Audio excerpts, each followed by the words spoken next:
Alright, so I'm back. Computer seems less likely to have a meltdown today than it did yesterday, so if you are the one random person who joined me yesterday and there was choppy stream audio, I do apologize for that.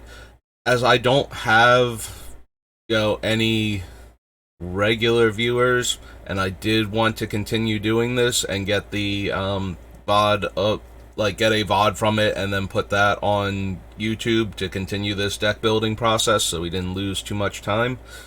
I did continue the stream despite what was probably a very, very choppy stream based on how many times I redlined and how frequently it kept dipping back into that. It was probably a miserable mess to try and watch while it was happening live.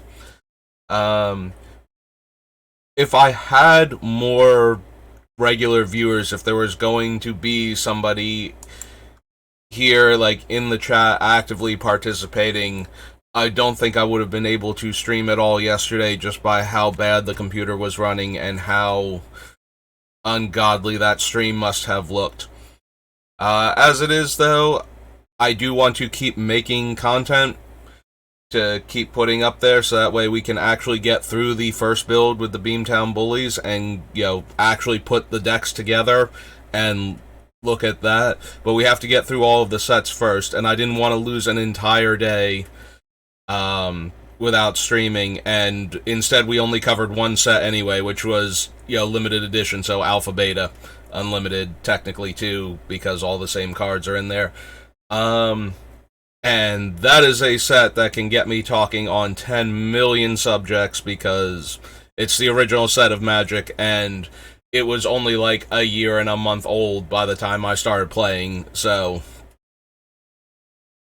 yeah, I have a lot of stories from back then and a lot of commentary about early Magic card design and how it informs modern card design and just some of the weird idiosyncrasies of the set and certain cards that have a whole lot of history. So I spent 3 hours on one set, and I had to intentionally stop talking about things and just get through the set near the end of it, because there was so much going on. So we're going to jump into Lorwyn now. And we are going to look for cards that go well with Beamtown Bullies and Lorwyn. Comes into play, clash with opponent. If you win, this gets a +1/+1 counter. You have the option of putting into the graveyard, right? Each player clashing reveals the top card of their library, then puts that card on the top. Oh, it's a scry, technically. Still probably not anything we're interested in, but it is relevant that if we, when we cast it, we would clash with one of our opponents, so that opponent would get the scry, and when we give it out, that player and whoever they want to clash with will get the scry effect off of it.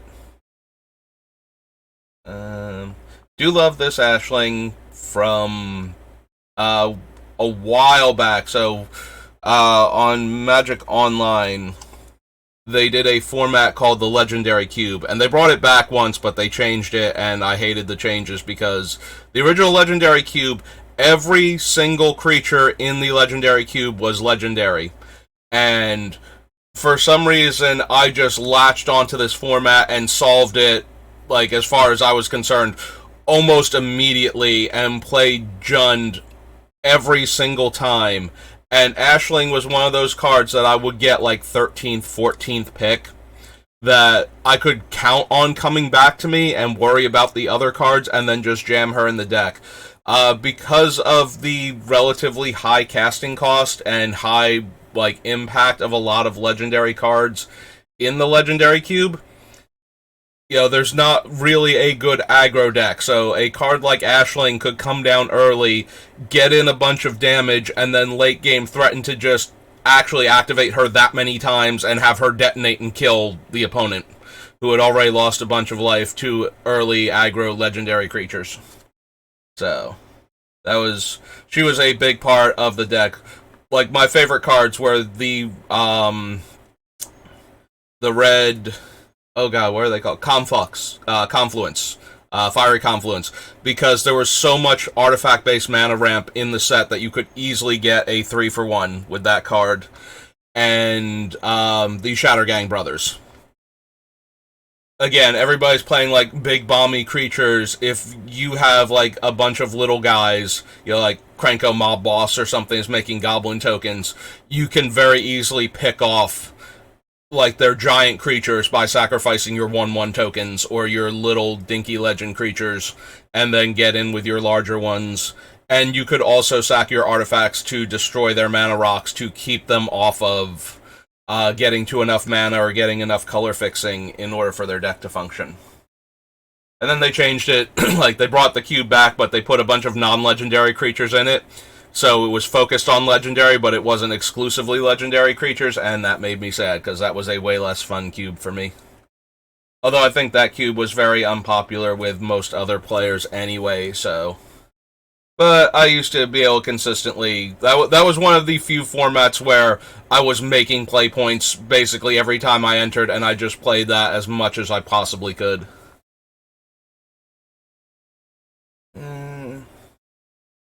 We don't have enough goblins for the hovel to be anything more than a tap land consistently, so... That one's kind of out. 6/4... when a forest comes into play, gets +2/+2, and when a tree folk comes into play. 3 mana to regenerate a tree folk. 2 target creatures get +2 power in all creature types. Oh, unless you control another giant. I was about to... For a second there, I thought Blind Spot Giant was a 4/3 instead of a 3/4, and he would have easily replaced the, Ember Hauler or whatever it was. No, Ember Hauler's the 2/2 goblin. Ember Beast, maybe? Something like that.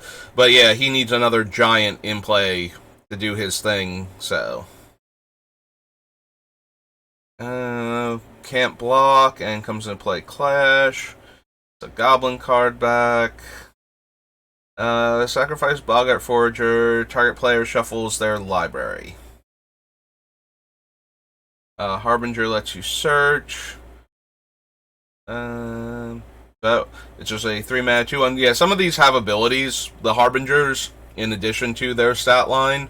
Like, I'm pretty sure the green one is a mana dork that searches for elves. So I'm kind of rereading him, trying to remember what his ability was, but I don't see anything. So Forest Walk, sacrifice loggers, destroy target tree folk or forest. Boggart Mob, champions a goblin. Whenever a goblin you control deals combat damage to a player, you may put a 1/1 goblin rogue token into play. Whenever another goblin you control is put into a graveyard from play, you may have shenanigans deal 1 damage to target player. As long as you control a fairy, gets +1/+1 in flying. Excuse me. Yeah. Wow. Sorry about that. If I could have thought about it faster, I would have muted the mic before that. Get some water, clear my throat out a bit. 3/3 flash comes in play. Target creature gets +3/+3 until end of turn. 4/4 that has all abilities of creature cards in your graveyard. Not all of them, obviously, but all of the listed ones. Ugh. Each goblin you control has menace. Each elemental you control has menace. Okay. Whenever you play an activate ability of an elemental, Ceaseless Scarblades gets +1 power until end of turn. Original Chandra, all about dealing damage. Is it optional? Sacrifice it unless you remove... Okay, so it is optional. They can just sacrifice their creature rather than have the changeling eat it. So... These changelings that just require you to champion a creature don't have quite the utility that we would want. 3/4 reach. 7/7 comes into play, deals 2 damage to each creature with flying and each player. So Cloud Thrasher used to be a huge deal when it came out for like the standard tournament scene at the time because fairies were such a big deal. I would be more inclined for like a Massacre Worm effect than this one, than the 2-point Hurricane. This is one that gives you an extra hand, right? You may look at and play cards removed from the game with Calfiner's Plan, skip your draw step, and you can't play more than one spell each turn. So it gives you an extra hand of 7, limits how many spells you can cast, and gives you permission to cast the spells from it, and then you have to skip your draw step on top of that with no actual way to get a draw step back once this thing runs out of cards. Whenever a creature with toughness 4 or greater is put into your graveyard from play, you may remove it from the game. At the end of the turn, if there are 3 or more cards removed from the game with Calfiner's Urn, sacrifice it. If you do, return those cards into play under their owner's control. Nope, terrible for us. 4 damage to a non-elemental, or 7 damage to a tree folk. Giant you control deals damage equal to its power to target creature. Power and toughness equal a number of forests you control and tree folk. And has trample as long as you control another tree folk. Deathbringer, Dolmengate, Dread. When Dread is put into a graveyard from any... Okay, so we can't even reanimate Dread. It is a from anywhere effect, not from play, to get Dread back into the deck. So... It is a trigger. Like, if we could discard Dread on the opponent's turn, we could give it to them, but that doesn't seem particularly relevant. The only thing I liked about it is that it has fear, so it can't be blocked except by black or artifact creatures, so... There are situations where we could give it to a player and they would have a 6/6 unblockable for the turn, but too many hoops to jump through. We have better options. Spell during opponent's turn gives -1/-1. Target forest becomes a tree folk with power and toughness equal number of elves you control. Gain 1 life for each elf in the graveyard. Whenever a player plays a giant spell, this gets a +1/+1 counter. There's the Elvish Harbinger. So it's a 3-mana elf tutor to the top of the deck, and then it's a mana dork. Put a 1/1 green elf creature token into play for each elf you control. Flash, enchanted creature gets +5/+5 and trample. Is put into a graveyard from play, discard a card. So similar to the one that destroyed land from a couple sets ago that we were looking at, when we give this thing to them, it has to get blocked in order for them to have to discard the card. Because otherwise, it's just going to get exiled at end of turn, and if we grab it back and sack it, we have to discard the card, so there's no real way, except for like Despotic Scepter, where we can just destroy it while it's in play under our opponent's control. But I think this falls into the category of, if it were just a little bit more consistent with making them discard the card, we could run it, but because it doesn't have that, we will look for better options. Very close, but just kind of not quite there. Destroy target non-elf creature. Opponent plays a blue spell during your turn, you get a 4/4 elemental token. Sacrifice a goblin, gets +2/+2. Cast a spell during opponent's turn, you may have each opponent lose 1 life. Trample comes into play, destroy target land. Taps for more mana. All creatures get +2, or all creatures get -2 toughness until end of turn. Firebelly Changeling has fire breathing, but limited. Target creature gets +2/+2. If you win the clash, it gets trample in addition. Reveal an elemental card or pay 3. O2 with fire breathing. Tutors for an elemental. 4 mana, deals 1 damage to target creature or player.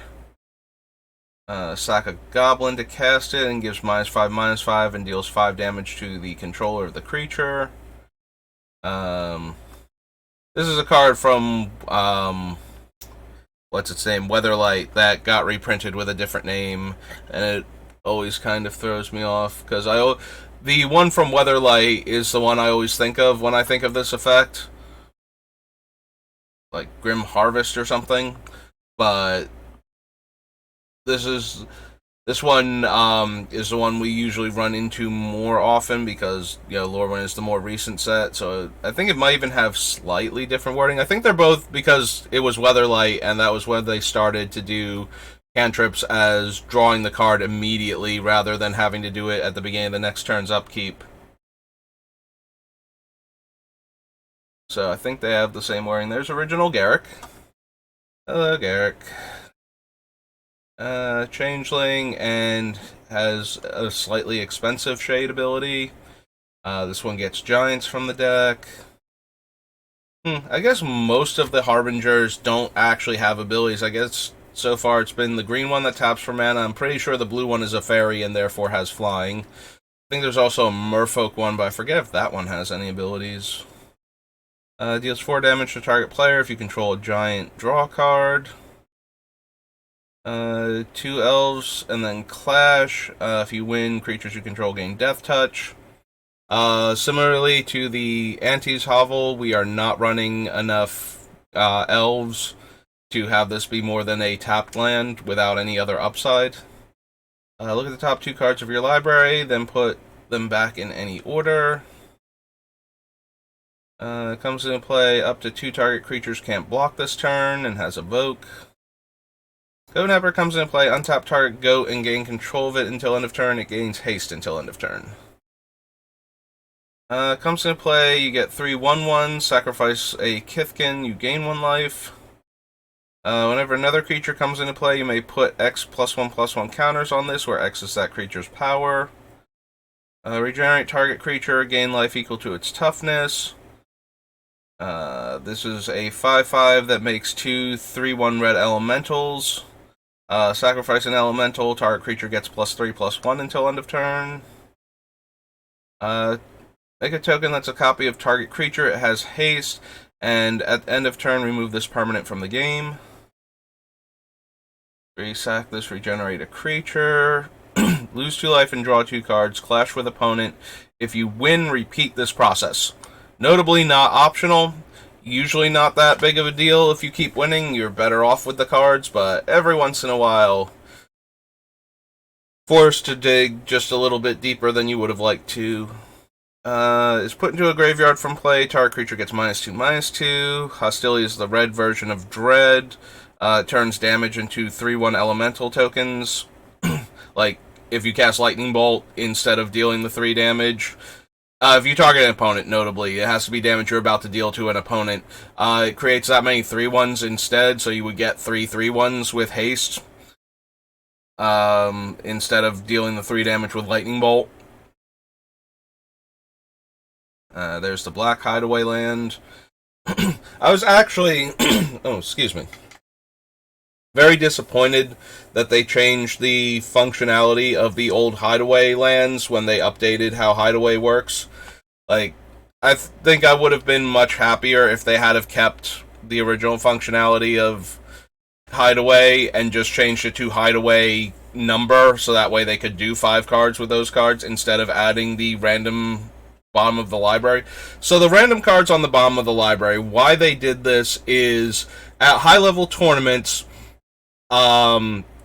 every little advantage does matter, and so there was a mentality among high-level players that you don't just throw the cards on the bottom of your deck, you actually think about what the order is, and that even if you only think about it for like 5 or 10 seconds, matches have a strict time limit, and they don't want games to end in a draw. So, especially if it is a game that will go long enough for the bottom X cards of your deck to matter,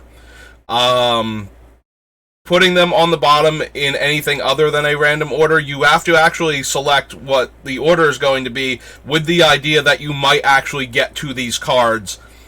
Most of the time, I think there's a pretty obvious order to the cards.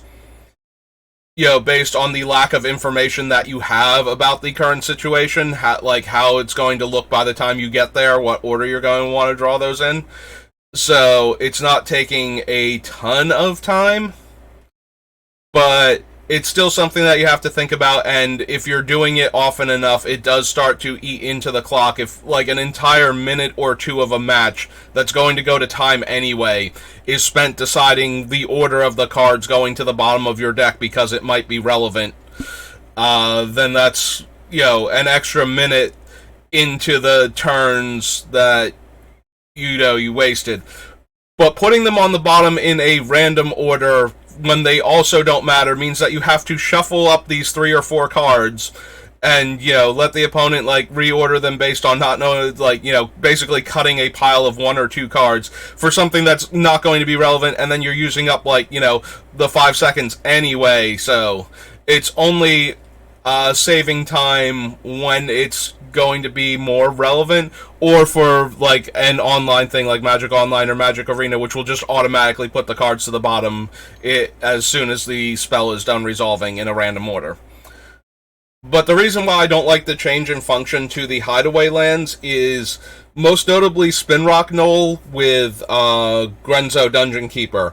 Like, you actually change the function of the card that would have been a very good card in your Grenzo deck, because the red one requires you to deal 7 damage in a turn to cast the spell to a player. And, if you're playing a giant angry Grenzo and he gets through for damage, you might, or like you put something large and hasty on the bottom of your deck, and then he casts that, puts it into play from the bottom of your deck, and then gets to attack and deal the damage. Like, you lose out on some of the utility in a deck like that, where you actually have a card that cares about the bottom of your deck. Like, as soon as I saw they changed Hideaway lands, I was thinking, like, man, everybody who has a Grenzo Dungeon Keeper deck has got to be really angry about that change, because I have to believe they were running the red Hideaway land, because it let them not only pick the one card that they wanted to be able to cast off of the Hideaway land, but also let you know that the bottom of your deck was a very good creature that you could now put into play, instead of having to eat through all of the other cards at random to try and find that one card. And it just feels like it diminished, like, a fun interaction with cards that work super well together that don't work together well in any other situation. So one of the things I love about building a commander deck is finding those cards that go perfectly with the deck that you're building, that don't work super well in any other deck. I love those cards, and I love those interactions, and I don't even have a Grenzo deck built, and when I saw they did that, that was my first thought is, oh wow, the Grenzo players have to be actually sad about this. They can no longer stack. That was one of the easiest ways to stack the bottom of your deck, so you knew if you had creatures or not to activate with Grenzo. And now the cards will be there at random, and it does require a mana investment, obviously. You can't just keep putting the bottom card of your deck into your graveyard and dumping all creatures, because otherwise, Grenzo is large enough, you would just be able to put your entire deck into your graveyard, get a whole bunch of haste creatures into play, and attack everybody, type of thing. Yeah, that... And I don't think it changed the function of a pre-existing Magic card, which rules have done before, but usually it's like a large rules change that changes a card's function, not them just going back and completely changing how an underutilized mechanic worked. Like, there's not a whole lot of room in Magic for the Hideaway land, or for the Hideaway mechanic, because it's giving you free spells, and circumventing mana costs on cards is one of the most dangerous things you can do for a format. Like, if you give players a way to cast a 10 mana spell for free, they will find the hoops you have to jump through have to be insane for them to not try and build a tournament deck around it. I'm sure if you've played Standard, you have seen that there are a bunch of decks trying to make fight rigging work, where they play cheap creatures with high power, like 6+ power, like the 3 mana 6/4 menace that players can untap when it attacks to make you draw a card instead of taking the damage from it. Or like the one of the Daemogoth creatures from Strixhaven usually shows up in this deck, and they're just running these cards, and they're trying to get things like Titan of Industry or Tybalt Cosmic Trickster into play on like turn 4. So you would do it like they cannot print a lot of hideaway cards that let you get the spell for free this way. Like, you can use the way they used hideaway, interestingly, like in a way that didn't risk breaking the game. I like the one creature that showed up in the one Modern Master set. I think it was the first Modern Master set. There's like a blue 2/1 that does hideaway, like original hideaway, where so it had to come into play tapped, and it got a card from the top 4 cards of your deck put under it, and the rest on the bottom of your deck. And then when it died, you got the card that was hiding away underneath it, or when it left the battlefield, because I think there was a bunch of blink effects in that set.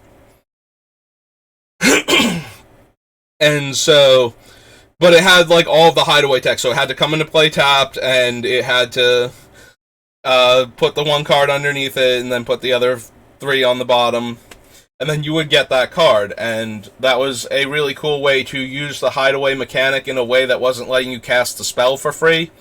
Because technically, I guess hideaway has more versatility than I thought, because it just has to put the card underneath it, and then under certain circumstances care about the card, not necessarily give it to you. So that's a more interesting take on hideaway, and they could have expanded on that. But yeah, it made me sad that they changed actual functionality and interactions of the card to bring the cards more into line with a change that is actually mildly annoying a lot of the time. Like I said, the act of shuffling the cards and presenting them to your opponent to give them the chance to make sure they are randomized. I say like, it seems so weird to cut a pile of 3 cards, but that is essentially what you normally have to do if you are actually going to randomize it. And players that know that they're not going to make it to the bottom of the deck in the game, you know, if you're playing a game of Limited and both players are trying to deal combat damage to each other to win the game, that game should not come down to the order of the cards at the bottom of your deck more than like 0.1% of the time or less. So most players are just like, yeah, that's fine, and put on the, but you have to go through all of that. So the games where it doesn't matter and you can just put them on the bottom, now you have to randomize them. Whereas the games where it matters what they are, you lose that utility in order to save a bit, like a tiny bit of time per action. It's similar to the problem that they have where they didn't want you shuffling the deck, so they started, because shuffling the deck takes like X amount of time every time that you shuffle, and when running a tournament, that extra time, if there's enough searching decks and shuffling, tends to eat up a lot of time. So Wizards was trying to make a thing that would take less time by only letting you look at the top X cards of your deck for one of these cards, but because they make you put them on the bottom in a random order, now you have to shuffle the pile, and while that takes less time to randomize than shuffling the entire deck, it's still adding to the amount of time it takes, so you're barely getting anything time saved wise. Now granted, it does add up. You know, if I can only look at the top 5 cards of my deck for a land, I don't have to go through my entire deck and figure out of like the 3 different colors which land I want. I only have the options of whatever's in the top 5. So that makes, like, if they're all forests, I'm taking a forest and that's the end of it. But then you have the whole issue of, well, I have to still shuffle these other 4 cards that I didn't take the card from and present them to my opponent, because the order of it might possibly matter in some hypothetical situation, so we can't just, either they're random or they're not, so you have to randomize them, and you have to make sure that they're random. If the opponent wants to cut it, they have that option. You can't just throw them on the bottom real quick. So yeah. That's my rant about the look at like top X cards of your. Now, when you can look at a huge number of cards is when you absolutely need to randomize it, because when you look at enough cards, there are cards that will get you into a situation where you are looking at your entire deck. When you look at the top 20 cards of your deck and you got there by milling yourself in order to set this all up, now you have absolute control over every single draw step if you can put them back in any order and keep reusing that effect. So they do need, like, whenever I'm pretty sure that once you start getting past, like, like 5 or 10 cards, you definitely, if you have the potential to look at more than 5 cards with this thing, put more than 5 cards back on the bottom, you probably need to randomize it even without this thing, just because it becomes too easy to stack your deck earlier in the game, and that becomes super relevant. Look at this. I'm trying to not take as much time as I did with Limited, and I kind of got stuck on a rant about hideaway lands into changing a card's functionality for, like, a completely different reason, other than, why, like, level concerns, having to errata it or anything like that, and then we got into a bit of a ramble about, modern Wizards card design. One of the weirder things that I find, it's not problematic at all. It's just that it's not functioning as a solution to the problem that they wanted it to be. It's barely doing what it's supposed to be doing because of the logistics of how it works in Paper Magic anyway. And now it's taken away, like, functionality from a card in a casual format that I thought was kind of neat and made me a little sad inside. So that's the whole rant summed up. So let's try and move on to other Magic cards. Deals 1 damage to each creature without flying, or deals 1 damage to each creature with flying. Put a +1/+1 counter on target creature you control for each elf you have. One of the dumbest cards to ever be printed at Uncommon in a standard legal Magic set that was designed for draft. Yeah, Imperious Perfect should have been a rare. Like, there are other elves in this set that could have gotten downgraded to Uncommon, because Imperious Perfect is probably the single best Uncommon in this set. I remember being said in Eternal Masters that this got upgraded to the rare it should have been because it was a master set and was more expensive. And one of the other players at the time was like, "You really want this thing at Uncommon?" I was like, "Listen, I played through Lorwyn the first time. I know how dumb Imperious Perfect is. This set has way more efficient answers to an Imperious Perfect than, actual Lorwyn did." But yeah, she is a 3-mana 2/2, and then she makes 2/2s. As long as she can stay in play, the creatures that she is making are 2/2s. Like, she is an uncommon lord that makes the thing that she is the lord over. So, for 3 mana, like, this thing could have cost green and 4 at uncommon, and it still would have been playable in Lorwyn. It would have been much worse, obviously, but it still would have been very playable. This is the one that lets you dump elementals from your hand, a la Sneak Attack. Yep, we're having another one of those days where I ate, 10 minutes before I started streaming, so all of this talking and the air blowing on me and everything, throat's drying out, aggravating it.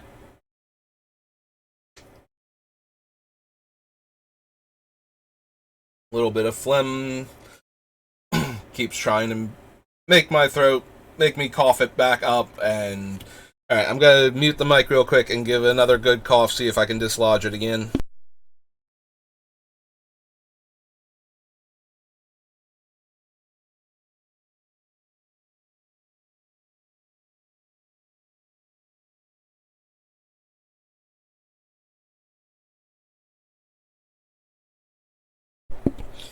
Okay. Let's see if that makes it a bit easier on my throat.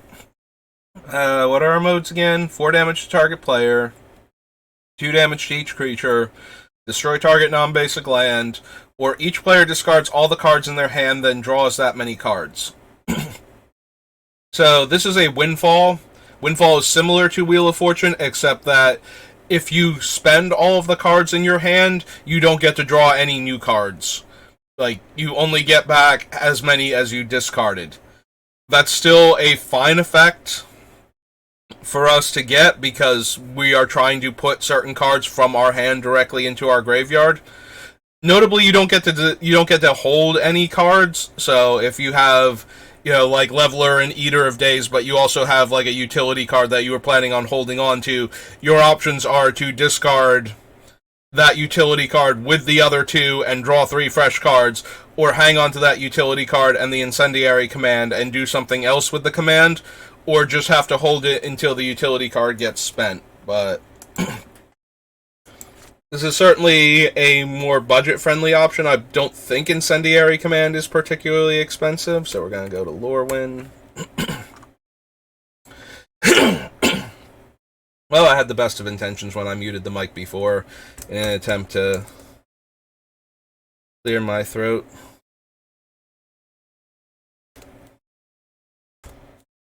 Let's actually spell the word incendiary instead of leaving out half the vowels. Yeah, this should be a more budget-sensible option as compared to a card like Wheel of Fortune, which there's no way this card is anywhere near as expensive as that, even if it is more money than I think it is. But I would be genuinely shocked if most Incendiary commands are over $10. So I think we are pretty safe to put that in as a consideration.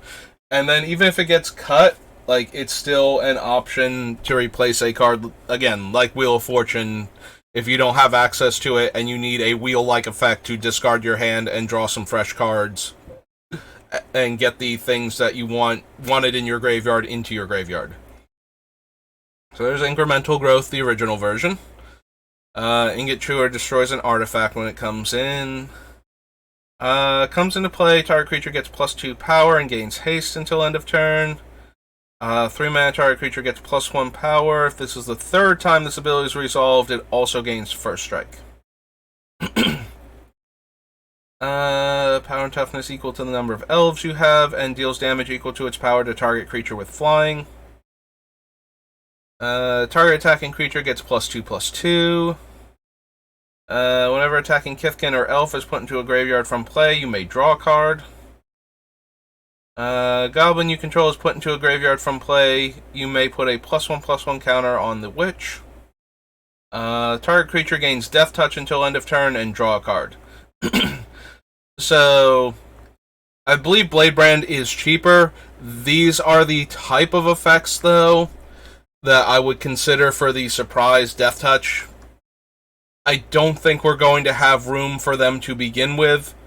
And again, I believe Bladebrand is 2 mana versus the 3 mana on Lace with Moonglove. So even if we did make room for an effect like that, I have to believe we would be doing it for Bladebrand first and foremost, and then I doubt we have enough room for like more than like 2 effects like this to begin with, and I'm willing to bet that there's one other one that's in the 2 mana range, and hopefully cantrips.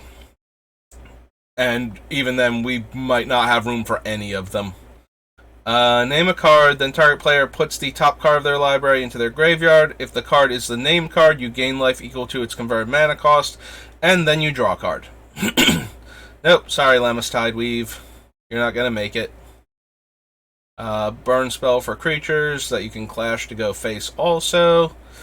2 mana dork. Turns a creature into an 0/4 with no abilities. So Lingify you will occasionally see, although the Dryad Song is more effective because it's not limited to creatures. But it is a way to turn off the commander until they can get it off of until they can either destroy the Lingify or get their commander off the table so that they can recast it without the Lingify on it. But similar to effects like Darksteel Mutation. It just takes away the creature's abilities and makes it a useless little blob that sits there until they can figure out a way to get around it. So if you are looking for a green card besides Song of the Dryad that shuts off your opponent's commander, that might be the card for you. That one lets you throw goblins at your opponent, almost literally. Whenever you play an elf spell, you get an elf. Discard an elf. Target creature gets -X/-X based on the elves you control. Alright, so the green one was an uncommon. The black and the red one so far have both been rares. And while they are both very powerful, I think that neither of them comes anywhere near close to just tap to make a 2/2. Like green tap, make a 2/2. Seems way more powerful than, being able to regenerate a goblin in combat or put an elemental from your hand. Even with some of the crazy elementals and some of the crazy goblins that they have running around in this set, I still think the Perfect is actually more powerful than either of them. Makeshift lets us bring back a creature and basically gives it the illusion ability where it dies when it gets targeted by things. Marsh Flitter makes 2 goblins. Master Myers lets us draw a card and then can come back.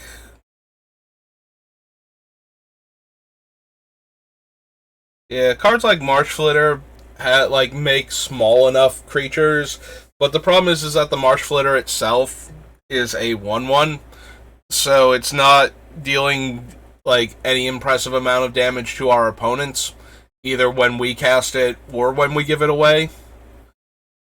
So while it can be nice to helpfully give an opponent who's behind a couple of chump blockers or a creature they can attack with to grab the monarchy or something away from another player, it really does not have enough impact, I don't think, to make the cut in our deck.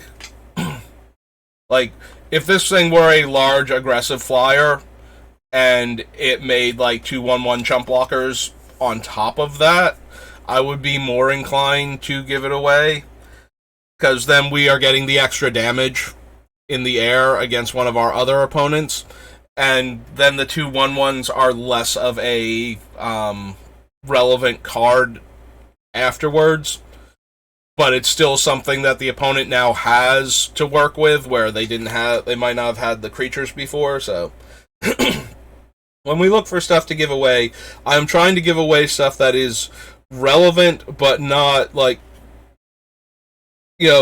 more than giving them a card or more in value starts to get a little bit concerning with what we're giving away.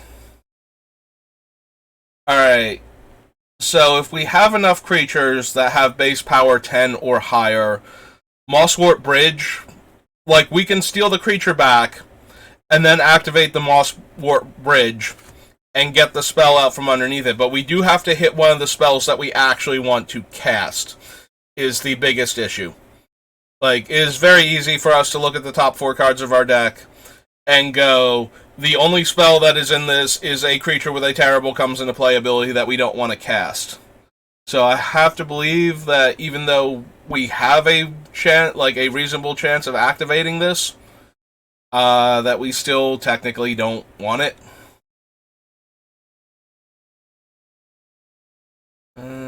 So Mournwelk is the discard 2 cards, right? And he dies to deal 3 damage, +3/-3. Nath is legendary. Also, he doesn't let us discard for value, so I will clear my throat out eventually, I promise. 2 mana protection from elves. All creatures, so it has a built-in lure, and it clashes with the opponent. Honestly, the most likely lure creature we are going to run is that green-black assassin, so the 1-power death touch creature. Black tap, target fairy or elf gains lifelink. No. Deals 1 damage to target creature that was dealt damage this turn and draw a card. No. Creature Creature land has, at the end of turn, sacrifice this permanent and attach Nettlevine Blight to a creature or land you control. So messes with one player in particular, like just keeps eating their stuff every turn until they run out of things. Can't block. Trample and Champions and Elemental. Vigilance and Trample. 3/1 flyer. Lets us discard the card. So this is a card that shows up a lot in Reanimator decks, especially in Cube. Because it is 2 mana for a 3 power flyer. Opponents can discard cards to negate its power, but that is a terrible rate of exchange. You know, discard a card to prevent 2 damage is worse than Healing Salve, which, as we discussed in the previous video, is the only one of the boon cycle that stopped getting printed because it was not good enough for a lot of the decks that could run it. So, usually you wind up just discarding cards to this creature in order to get them into your graveyard from your hand while still having an aggressive creature. I don't think we care about the aggressive creature body. It is a good discard outlet, though. I think we would rather discard cards to draw cards, though. That is going to be our primary focus. I would rather have Wheel Effects or Incendiary Command, Winds of Change, Windfall. Windfall is the one I want, because Winds of Change shuffles back in. Like, Windfall effects before I would want a card that discard the cards for different effects, unless the effect I'm getting is still card advantage somehow. -1/-1 if you control a fairy, draw a card. So let's see, we gain 7 life, we put a non-creature card on top of the player's library, shuffle graveyard into library, or search for a creature card, reveal it, and put it in our hand. So Primal Command, I think Cryptic and Austere are better, but Primal Command I think is better than Profane or Incendiary when you're building a commander deck. Being able to tutor for a creature and get one of these other effects is usually good enough. Excuse me.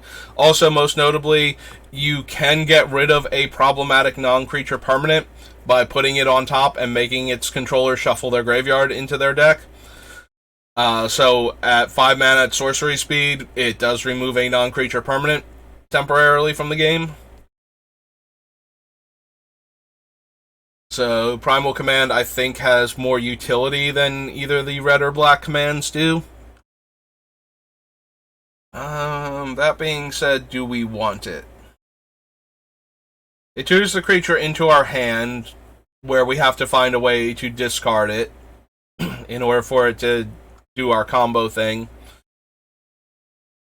We can add it to the list. Primal Command has enough versatility that it's another one of those cards that will make the short list because of its utility, and then we'll just decide which utility cards we most want.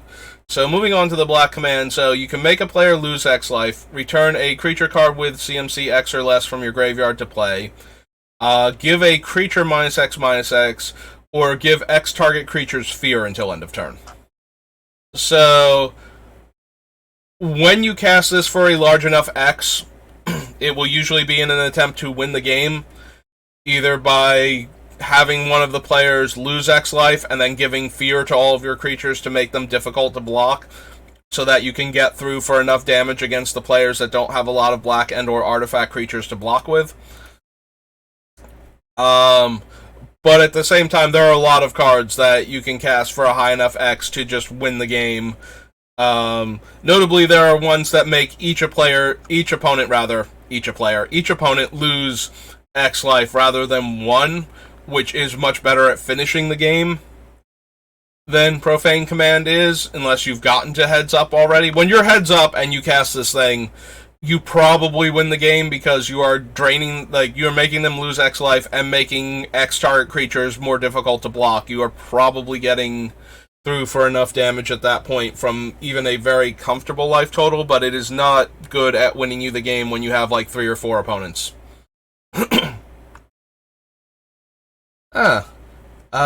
Hello, Timaeus? Am I pronouncing that correctly? Welcome to the chat. We have our second chatter who has stopped by and said something other than would you like to buy views or subscribers. Sure, we can look at Beamtown real quick.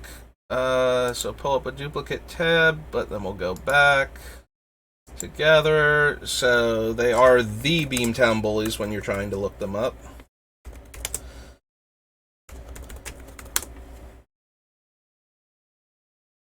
So Beamtown Bullies, we're trying to build two different versions of the deck. One of them is going to be the very cutthroat version, where we're trying to give things like Leveler, which exiles the player's deck when it comes into play under their control, or Eater of Days, that makes them skip their next 2 turns. We're trying to give them, like, the most awful things with comes into play abilities. The other aspect of Beamtown Bullies that we're going to try and build is a more political-minded deck, where we're giving away creatures that have relatively positive effects that help a player get something but don't help them too much, and then encourage them to attack our opponents because of the effect of the Beamtown Bullies. And then we're putting in a bunch of cards that let us grab our stuff back. Things like Homeward Path, the Lizard from Cold Snap, and so that way we can get them back in the graveyard since the Bullies try to exile the cards. So that way we can reuse them to either punish other players in the more aggressive version or help out other players in the more political-friendly version.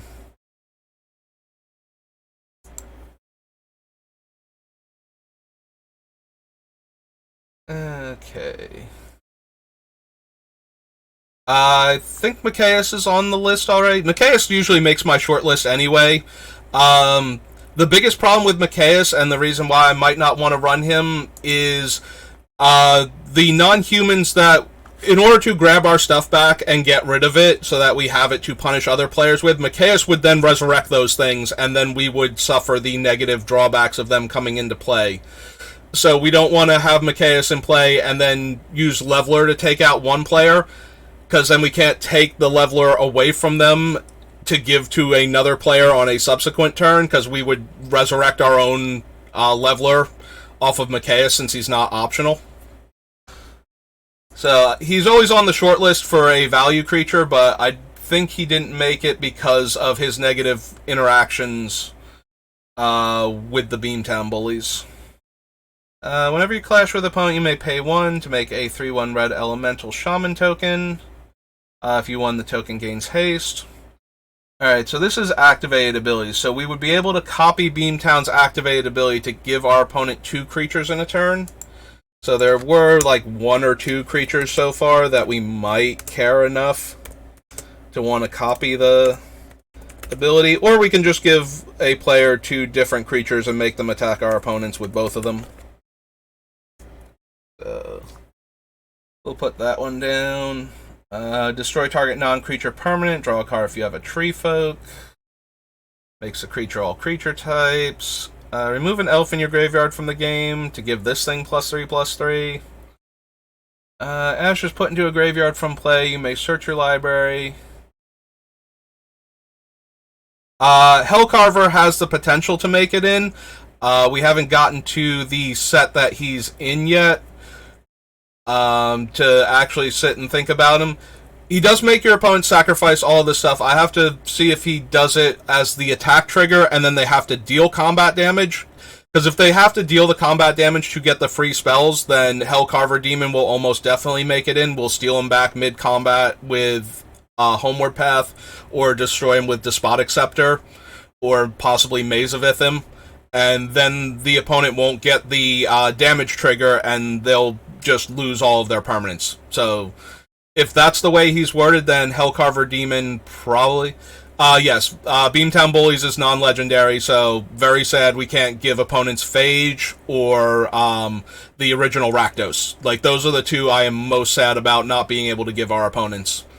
Original Rakdos is when he attacks, you lose half your non-demon permanents, and when he connects, the defending player loses half their non-demon permanents. And I would love to be able to give, like, I would love to be able to give them Phage and just end the game. Like, if I'm building the super aggressive one. Master of Cruelties is in the deck. That is another one that is almost definitely going to make the finished product. I have a few cards, so we're most likely going to include Rogue's Passage as a way to force the creatures through, but there are a few creatures that care about low power creatures attacking that we could give unblockability to that are currently on the list. If we wind up with enough Saboteur creatures that we want to give away, those cards will most likely make it. Otherwise, we're probably just running cards like Rogue's Passage to make the giant things unblockable. Alright, so Shriekmaw, I mentioned in one of the other videos, because Shriekmaw lets, it can't target the Beamtown Bullies with its ability, since it can only destroy non-black creatures, so we care less if we give this one away to other opponents. Like, they won't be able to target our stuff anyway, so Shriekmaw and its friend, the Bone Shredder, have a much higher chance of making it into the deck as removal creatures that we can then give away and still kill other things with, without getting our own stuff killed most of the time.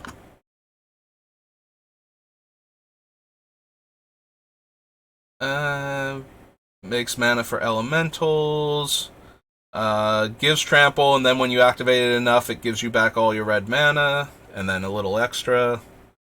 Comes into play, target creature gains fear.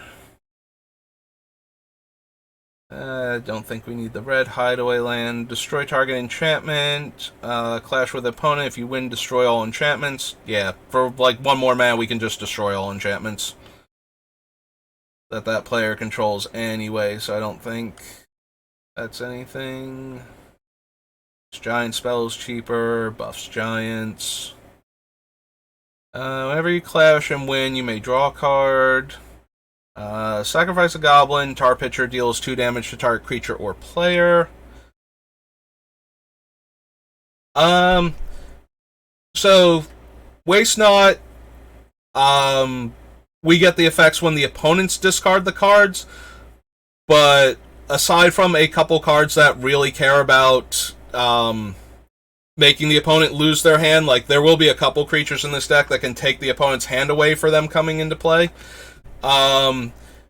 This deck isn't trying to generate the advantage. Like, Waste Not is a fine card in general because you're getting the benefits from it every time a player discards a card, but it's not a focal point of the deck. One of the things I tend to do when I'm building these decks, I will pick like 200 or 300 cards, and it usually has to get down to 60. Oh, the one when something leaves the graveyard, you get a 2/2 zombie. So that effect is, I don't know if it's on an enchantment also, but there is Tormod, like actual Tormod. He's like a 4/2. I believe he is on the list just because we might want a creature we can cast that is giving us creatures in the meantime. So, yes, we have an effect like that in the deck. Thieving Sprite comes into play. Target player reveals X cards from their hand. Based on the number of fairies you control, that player discards one of the cards. Play a Tree Folk spell. You may have target creature get +3/-3. There's 1,000-Year Elixir. You may play... So, Beamtown Bullies have haste, so the giving haste to creatures with activated abilities is less relevant, but being able to untap them to use them on other turns, or twice in the same turn. I've put a bunch of different cards like this on the list so far. Can't spell elixir properly. What is it, IR? Yeah, okay. I don't know which ones are actually going to make the deck at the end of the day. I'm sure most of them will get cut. We'll probably have like 2, maybe 3 of them that are the best at it. Other tree folk you control get +1/+1 and are indestructible. Also benefits forests. Gets a tree folk from your deck. This is the one you have to have other copies of it, yeah. And Vigor shuffles himself back in. All the vivid lands. Nope. Comes into play, return target creature card from your graveyard, and they gain haste if it's a goblin. Okay. 1/1 pro goblins. Ricochet, Woodland Changeling. Return target card from your graveyard to your hand, and it's a 4-mana one. And then you clash to untap your forests.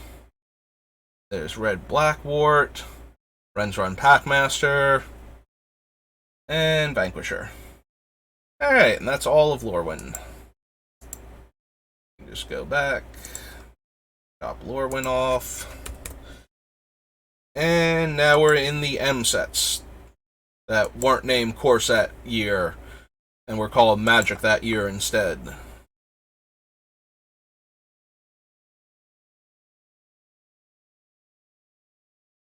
Alright. Acolyte, 2-mana tap, target player loses a life. Ant Queen lets you pay to make insects. Makes a forest a 4/5. Probably not then. Ball lightning we'll get to when we get to the dark. Attacks each turn if able. Bop. Original Black Knight, 3/3 Swamp Walk. Boggerdam we'll get to in Time Spiral.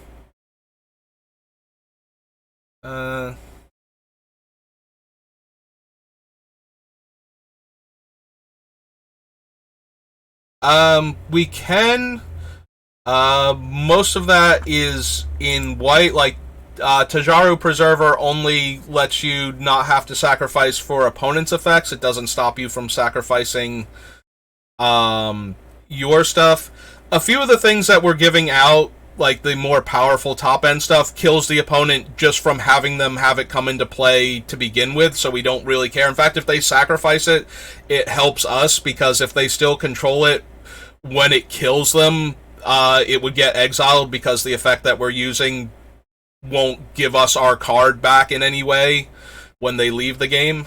Like, if we give them Leveler during their upkeep and they go to draw from an empty deck and die with Leveler under their control, Leveler would get exiled because of how the rules work in multiplayer. So we really don't care if they can sacrifice. We care some of the cards if they can sacrifice them for value. We have to give those cards to players that don't have good sack outlets. So we have to kill Aristocrats decks with the ones that just punish them for having them come into play in the first place, and then they can sacrifice them for a little bit of value afterwards. Type of effect.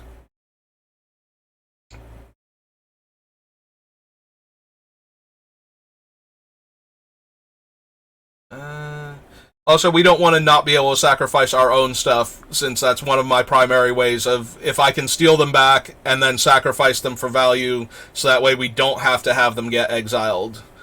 That is more preferable, so I'd actually rather avoid the things that stop players from being able to sacrifice things to pay costs. Attacks, it gets +5 power. Draws 3, then discards at random. Gain haste until end of turn. Good old 3/3. At the beginning of your upkeep, choose target. Okay, so it's an upkeep thing to begin with, so they're never going to have it in play. Eats cards out of graveyards to make zombies. Original Chandra again. 2/1 lifelink. Drain life, but worded so that you can gain life past the toughness of the creature that you're killing. I forgot Coat of Arms got reprinted in M10. Good old Crawl Worm. 4 mana 4/3. Impossible to reanimate Darksteel, rather. I would run Blightsteel in the other version of the deck if there was any way to get him in the graveyard for even half a second to reanimate him. Deadly Recluse. Deathmark. Diabolic Tutor, Disentomb, Doomblade, Dragon Whelp.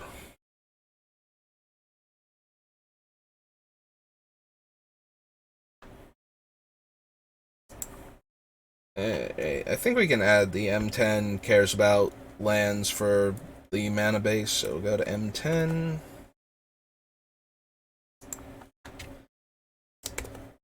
Land. Dragon Skull Summit. I think this was the first set that had these. Like they debuted in this, and then Innistrad has the other half of them. I forget if we wrote down the black-green one or not. Now that I'm thinking about it, I don't know why there's a space there. Dragon Skull Summit. Yeah, I forget if we wrote down Woodland Cemetery or not while we were in Innistrad. If we didn't, we can go back and add it later. Can't be blocked except by black creatures. Dredge Skeletons. Earthquake. Don't want to put our own stuff into play. Forest Walk, no. 7/7, no evasion. Taps down a creature. +1/+0. Oh, so fire breathing. Fireball. Actual fire breathing. Fog. Gargoyle Castle. Original Garrick again. Giant Spider. Artillery. Chieftain. Gravedigger. Can't be countered. Pro blue and black. Hunting Echoes. Takes a bunch of 2/2s based on our forests. Enters the battlefield. Each player loses 3 life. Howling Mine. Hippie. When Inferno Elemental blocks or becomes blocked by a creature, deals 3 damage to that creature. At 6 mana, I think we can do better. As another form of doing stuff, if they have anti-grave stuff to put you behind. Bazaar Trader works better in decks that would work around, I think, from the new set, like John Irenicus, where you give them terrible upkeep effects instead of, because the cards that I'm putting into play kill the player for putting them into play more often. There's a couple cards that have attack triggers where we're trying to give the stuff away and make them attack for benefits, but most of the game-ending cards are more comes into play effects than they are anything else. So if we're being stopped, I have a couple cards that let me get around that. So I put Illusionary Mask on the list. I have a whole rant about if you don't have access to, the more expensive cards, like some of the other cards. Like we picked up a couple cards from Fate Reforged that let you manifest cards, and there is a card from one of the commander decks that lets you, similarly to the mask, manifest a card from your hand. In order to get the cards into play, if we can't get graveyard shenanigans going and we need to put one of the giant creatures into play some other way so we can do it safely. You can still get the end step triggers. What you have to do, so our triggers go on the stack above them because it will always be on their turn. So if we want to get our thing back and get it into the graveyard, we have to steal it by that point. But they will still control it at the beginning of the end step when the effect tries to exile it. So yeah, I have the demon where they have to sacrifice down to the 2 creatures in play.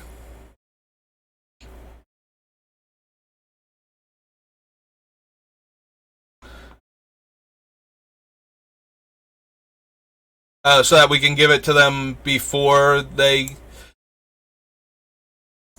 the downside to making their control over it permanent is that the Beamtown Bullies effect still exiles during the end step, so we would have to stop the trigger from the exiling effect in order for them to keep it long enough for the Bazaar Trader to actually hurt them for it.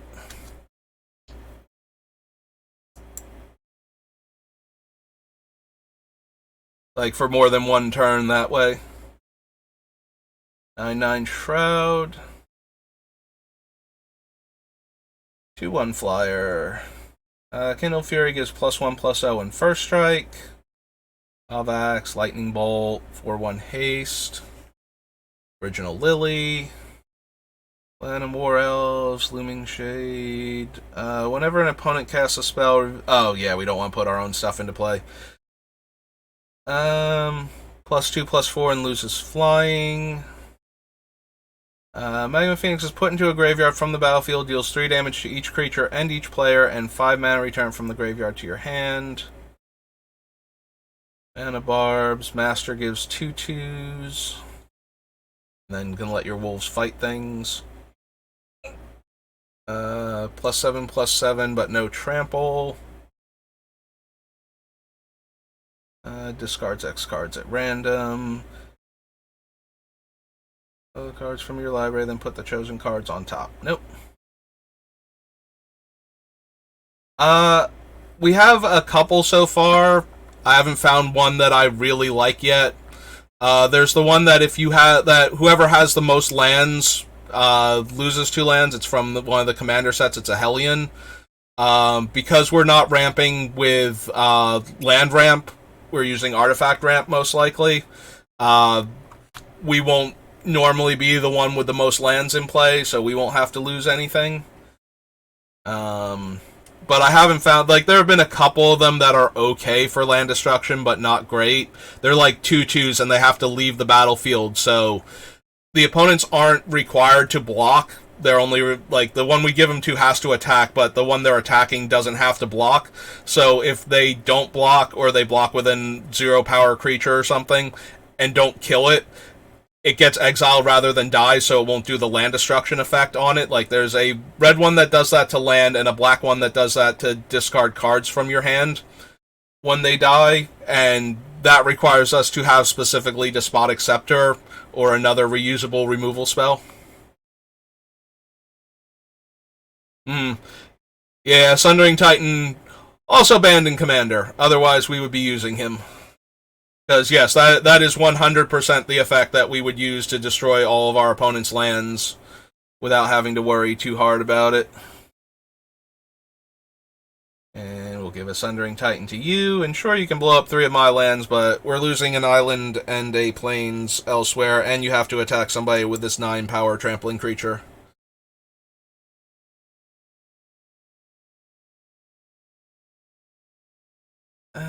Panic Attack, Pithing Needle, Platinum Angel.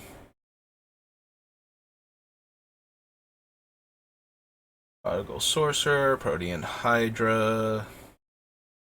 Don't think any of these. Nope. Oh, there's Rootbound Crag. Hello, Rootbound Crag. You can get on the list too.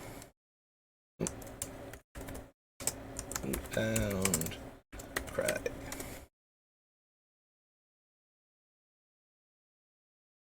Royal Assassin, Runeclaw Bear, Sanguine Bond. Mountains you control. Good old Chivon Dragon. Siege Gang. Enters the battlefield, deals 1 damage to target creature or player. 4/4 Trampler. That's the original one that used to throw things at people, right? Yeah, toughness less than its power. It can give flying until end of turn, and then they die. Deal X damage, gain X life. All attacking creatures. Sacrifice a vampire, or sacrifice a creature, the vampire gets +2/+2 till end of turn. 1 first strike. Good old Warp World. Flying Trample, and then at the beginning of your upkeep is when you sacrifice. Okay, so that's not helping. And Zombie Goliath. Alright, so we added some lands. It's M10. Next is M11. Then 12 and 13 and 14 and 15, and then Origins. Because we didn't want a set named M16. Deals 1 damage to target creature defending player controls only if it's attacking.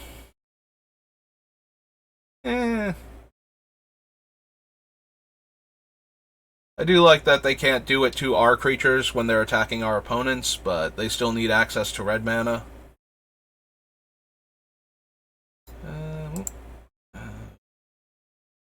A lot of the same cards again.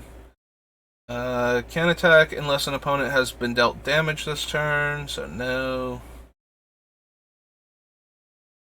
Sacrifice it to gain 4 life. Exile target creature. Buffs vampires and lets you steal things.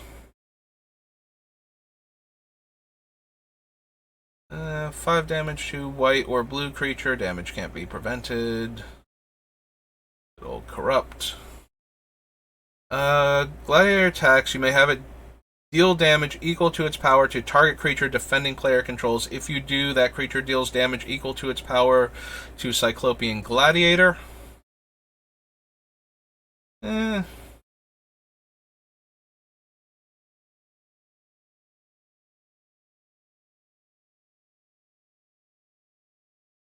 It's all optional. It's okay. It's not great. This is the bad Phyrexian Arena. Demolish. Demon of Death's Gate. Lets you pay a bunch of alternate things to cast him. 6 life and sacrifice 3 black creatures. Larger Wildfire. Gains Forest Walk. 7/7 Trampler. +0/+1 for each mountain you control. Fauna Shaman. There we go. There's a card that lets us get the creatures that we don't want to cast into the graveyard and lets us find our better creatures for us to cast, or just more fodder for our Beamtown Bullies. Fire Servant, Fireball, Fling. Almost Fire Servant again. If a red insert sorcerer you control would deal damage, deals double damage. Okay. Can't be countered. Haste can't be the target of non-green spells or abilities. Blanking on what Hired Giant does. Like, I recognize the name, but I could not tell you what its game text is off the top of my head. Hired Giant comes into play. Each other player may search their library for a land. Okay, so it's the Hunted Wumpus. When we get to Mercadian Mass, Hunted Wumpus is one of the cards I was seriously considering. That's the one that lets everybody put a creature from their hand into play. I knew there were other creatures like the Wumpus, and I wanted to see what they were. I'd actually forgotten what Hired Giant does, but yes, that is a card that I could see putting into the deck. So that everybody but the player that we give it to gets a land out of their deck. The Wumpus might not make it because I hate putting a lot of my own creatures into play. So even we do have control over when we give it to them. So if we had a really cool, expensive creature that we actually wanted to put into play for free, giving them Hunted Wumpus and forcing them to attack somebody else is relatively fine. But yeah, I'd actually forgotten that that Hired Giant A was a card and B was one of the ones that I would consider. There's also a black one. I forget if it does a Raise Dead effect when it comes into play. I think it does something like that. It's like a 2 or 3 mana 4/4. Creature of power 3 or greater enters the battlefield under our control may draw a card. A bunch of goblins. Good old Grave Titan. Alright, we're gonna add Grave Titan. It is one of those ones that I don't mind casting, and if we give an opponent 2 2/2s and make them punch our other opponent with a 6/6 Death Touch, I'm 100% okay with that exchange. Yeah. Similarly to how I was talking about the 4 mana 1/1 in Lorwyn that gives 2 1/1 goblins. Golden Knight Castigator. Been forever since I, again, recognize the name, don't know what it does offhand. Golden Knight Castigator.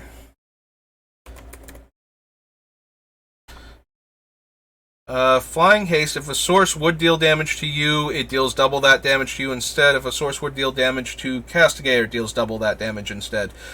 So the biggest problem with Castigator is they will only have it on their turn. We can only give the player whose turn it is the creature, and then all of the other effects are, including the Beamtown Bullies, are trying to get rid of it by the end of turn. So we would need them to be taking damage on their own turn for Golden Knight Castigator to actually do its thing. Death Touch. Hoarding Dragon enters the battlefield, you get an artifact. When it's put into a graveyard from the battlefield, you may put the exiled artifact into your hand. Deals 1 damage.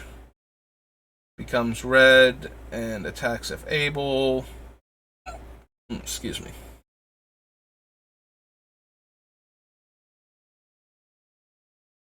Be 6 damage, but they get to decide where it goes. It's Leyline of the Void. Vitality is creatures get +1 toughness. Enters the battlefield, you gain a life. Enters the battlefield, each opponent discards a card. It's Magma Phoenix again. Vandal. Mitotic Slime. Makes 2/2/2s that divide into 1/1s. Exile target attacking creature and opponent controls at the beginning of the next end step. Return to the battlefield tapped under owner's control. So no. If we could give them the creature back a second time, I might go for that. But having to take it back ourselves is not where I want to be.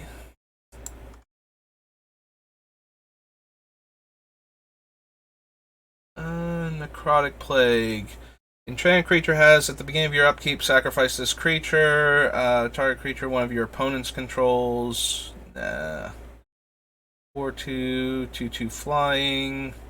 Enters the battlefield, gains 4 life, and if you're made to discard it, you get it into play for free.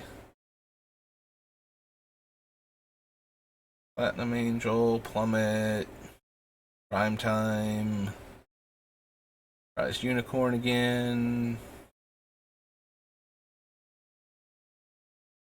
Reverberate, Rise from the Grave.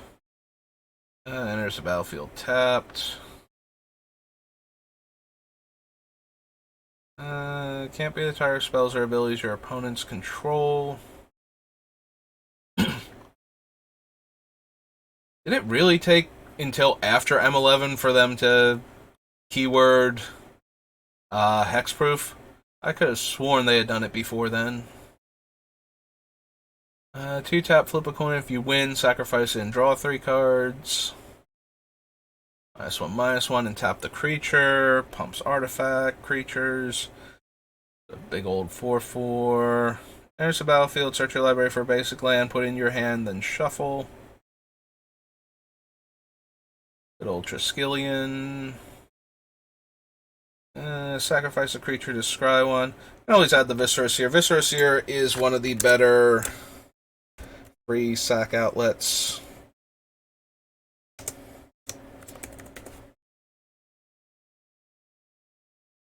That lets us get actual value with the way our deck is set up.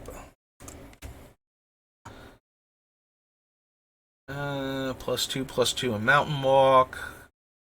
Taps an artifact. 3, bunch of equipments. Beginning of each player's upkeep, that player reveals a card at random from their hand. If it's a land card, that player puts it onto the battlefield. Otherwise, that player casts that card. Yeah, no. No, thank you. I do not want to randomly cast my terrible things. Alright. It's 2011. On to 2012.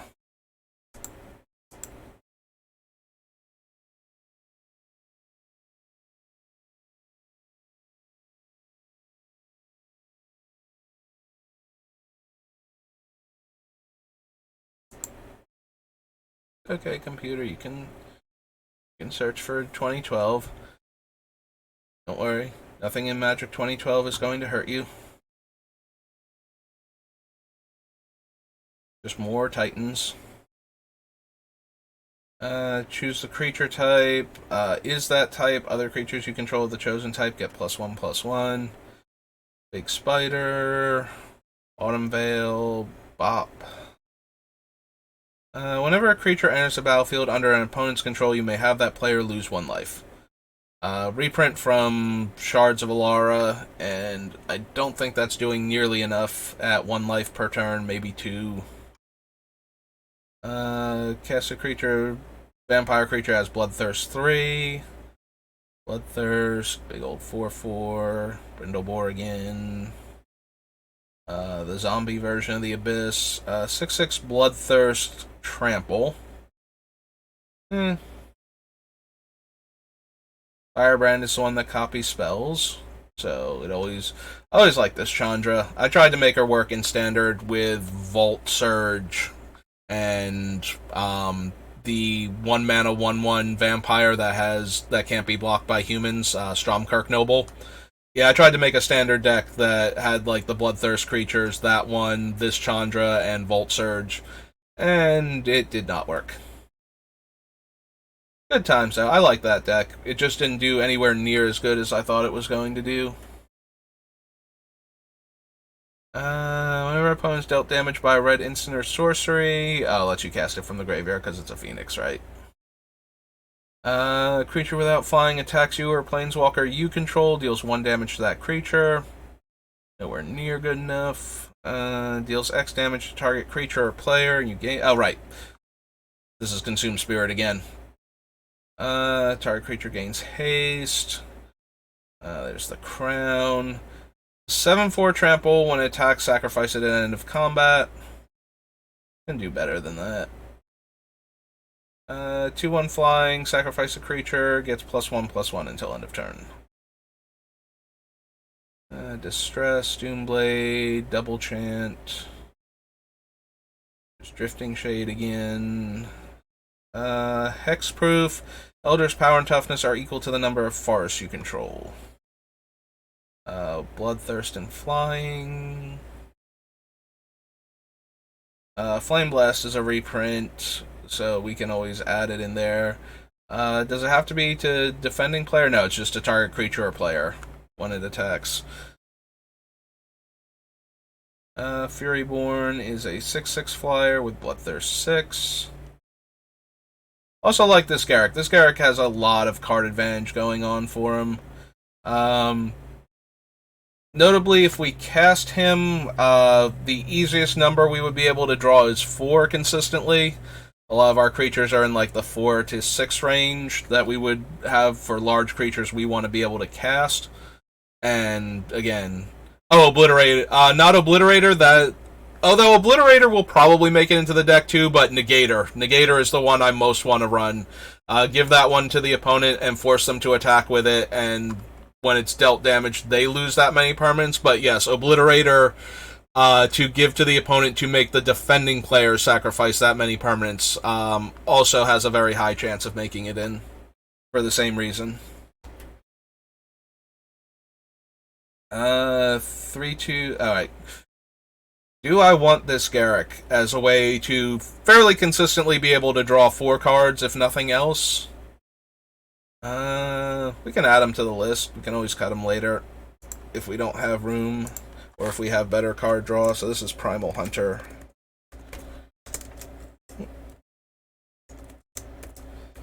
Primal Hunter.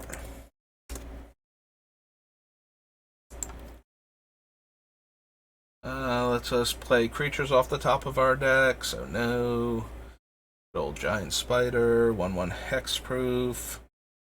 What was Bang Chuckers? Flip a coin, deals 2 damage to target creature or player. If you lose, the flip deals 2 damage to itself. Meh. Fireslinger was the Bloodthirst enabler from this set. Grave Titan again.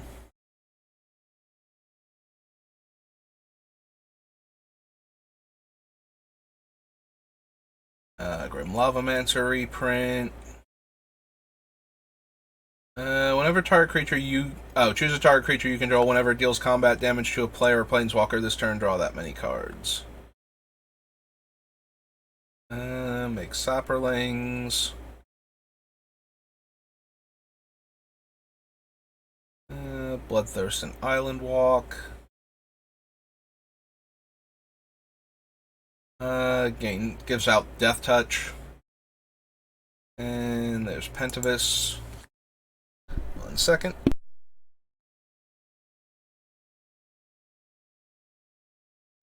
Hey, and I'm back. Prime Time, Primordial Hydra, Reassembling Skeleton, Demonic Tutor. Definitely not something I feel comfortable giving out on a regular basis. And I don't think we need it for this deck particularly. Until end of turns, Skin Shifter can become a 4/4 Trampler, 2/2 Flyer, or a 0/8 Plant. That robot. 10 damage and gain 10 life. 4/4 Trampler, 2/5 Reach. End the turn. Activate this ability only during your turn.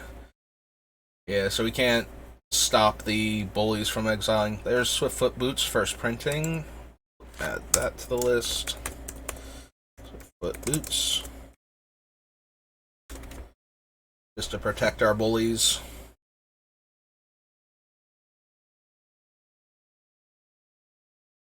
Flying, First Strike, and Trample. Bloodthirst, Lifelink. Death Touch. Whenever combat... Oh, this is the one that activates from the graveyard to go back on top. 3/2 Zombie. Warstorm Surge. Flesh Ring. Nope, okay. There's the reprint for Zombie Infestation. Lets us discard 2 cards. We can do better than discarding 2 cards to make 1 2/2. So that was M12, so now we need M13.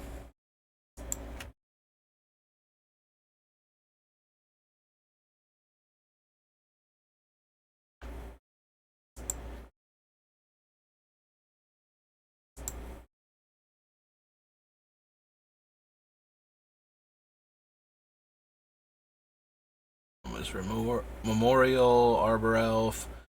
Sacrifice a goblin, deals 4 damage to target creature, 3/2 Intimidate. Enters the battlefield, target player loses 2 life, you gain 2 life. It's a counter on a creature. Excuse me.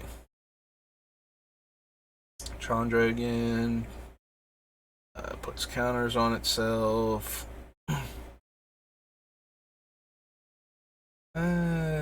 Creatures opponents control get -1/-1. No. Or Stone Rain. Muckwader gets +1/+1 if you control a swamp. My brother hates. One time when we were doing a draft for this set, I actually put a single swamp in my mono red deck because I had like 2 Muckwaders in it, and I hit the swamp and he died because he couldn't kill the stupid Muckwaders. Good times. He was so frustrated that actually worked for me. I was mono red and on like 17 lands, so having one of them be a swamp just so that my 2 creatures would be better didn't seem like a particularly intrusive thing to the mana base. Like, there weren't going to be hands that I kept where I drew the 1 of swamp, so, and didn't have enough red sources to function. There's that +3/+1. Reach and Death Touch. She doesn't have Flash, so we won't be able to use her to sacrifice the giant things that we're stealing back. Haste and Exalted. Exalted and 4 mana to regenerate. This is the one that your life total is 7, right? As long as it's in play. But it doesn't knock you down to 7, it just brings you back up to 7. If you have 7 or more life... Yep, okay.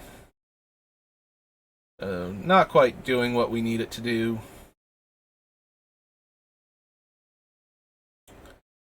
Fervor, Fire Elemental, 4/2 flyer and 3 mana, return it from your graveyard to your hand.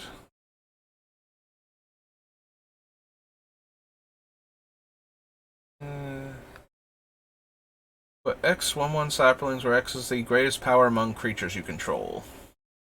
It's Primal Hunter again. Pack Leader. 1/3 Death Touch. Whenever you cast a red spell, target creature can't block this turn. Cards in graveyards can't be the target of spells or abilities. No. If it gave it hexproof instead of shroud functionally, then yes. But has a blue activated ability. Exalted, makes goblins. This is the one that searches for swamps, right? And then has all the abilities based on swamps. So we're trying to do something different with Lily. +1/+1, and it gets you a swamp when it comes into play. Enters the battlefield, target opponent reveals their hand. You may cast an instant or sorcery card from that player's hand without paying the mana cost. Not really what our deck is all about. Enters the battlefield, search your library for a creature card with Death Touch, Hexproof, Reach, or Trample. Reveal it, shuffle your library, and put that card on top. No. No, sorry, Beast Tracker. This is the legend. This is a Thraxamundar variant, and they're both legendary, so neither one of them would make it in. I wouldn't mind that if, either Neferox.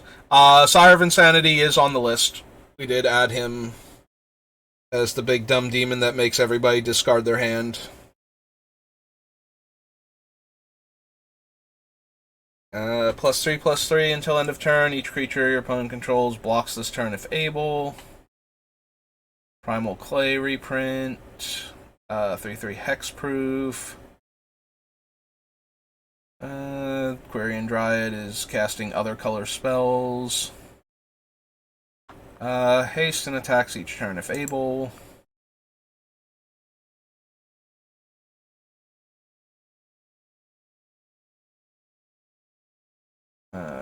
Alright, the various rings of so-and-so Isle, so-and-so Isle because I saw Evos Isle, but all of the locations in, Chandelar.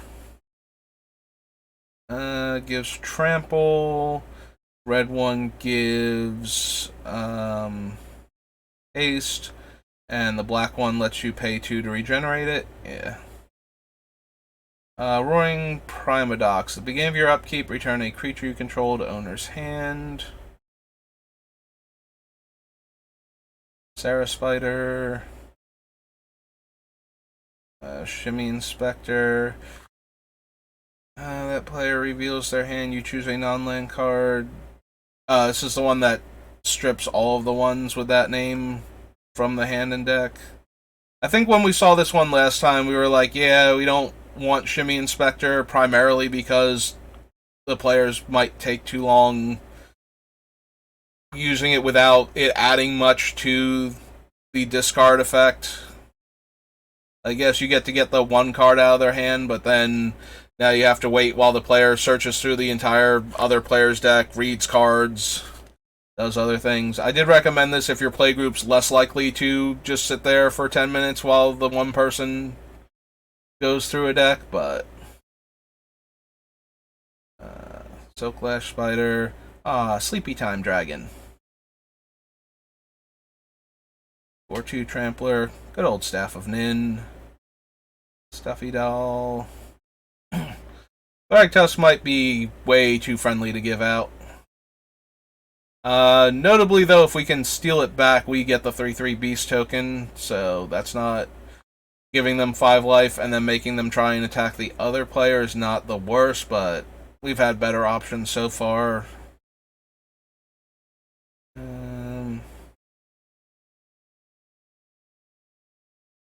I Thundermaw does get through fairly consistently, with only reach creatures being the only thing that consistently stop it, besides surprise things. So if we gave it out, it would tap everybody else's flyers down so that it would be able to get through for 5 most of the time. Sure. We'll add him to the list. Here, Thundermaw. I have some stuff we can cast. Under Maw. Okay.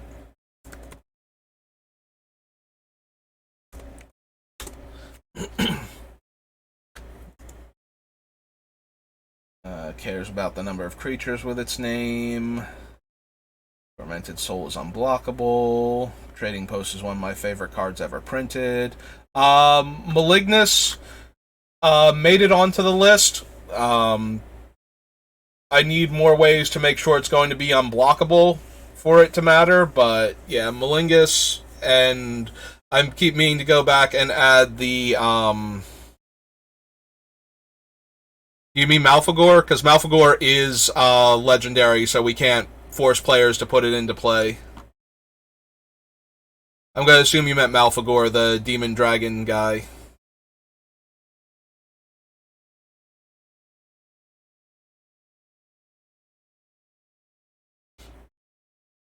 But yeah, Malignus and the mythic one, the green-black one, I'm blanking so hard. Lord of Extinction is the other one.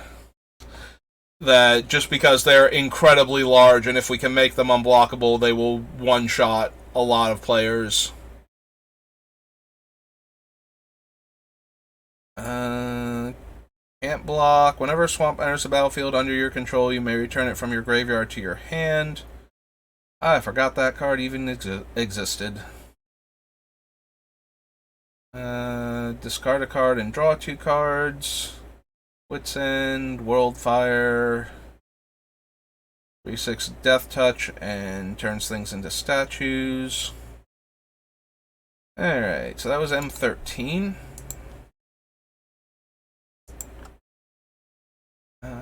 So M14. We are almost done with the last of the core sets.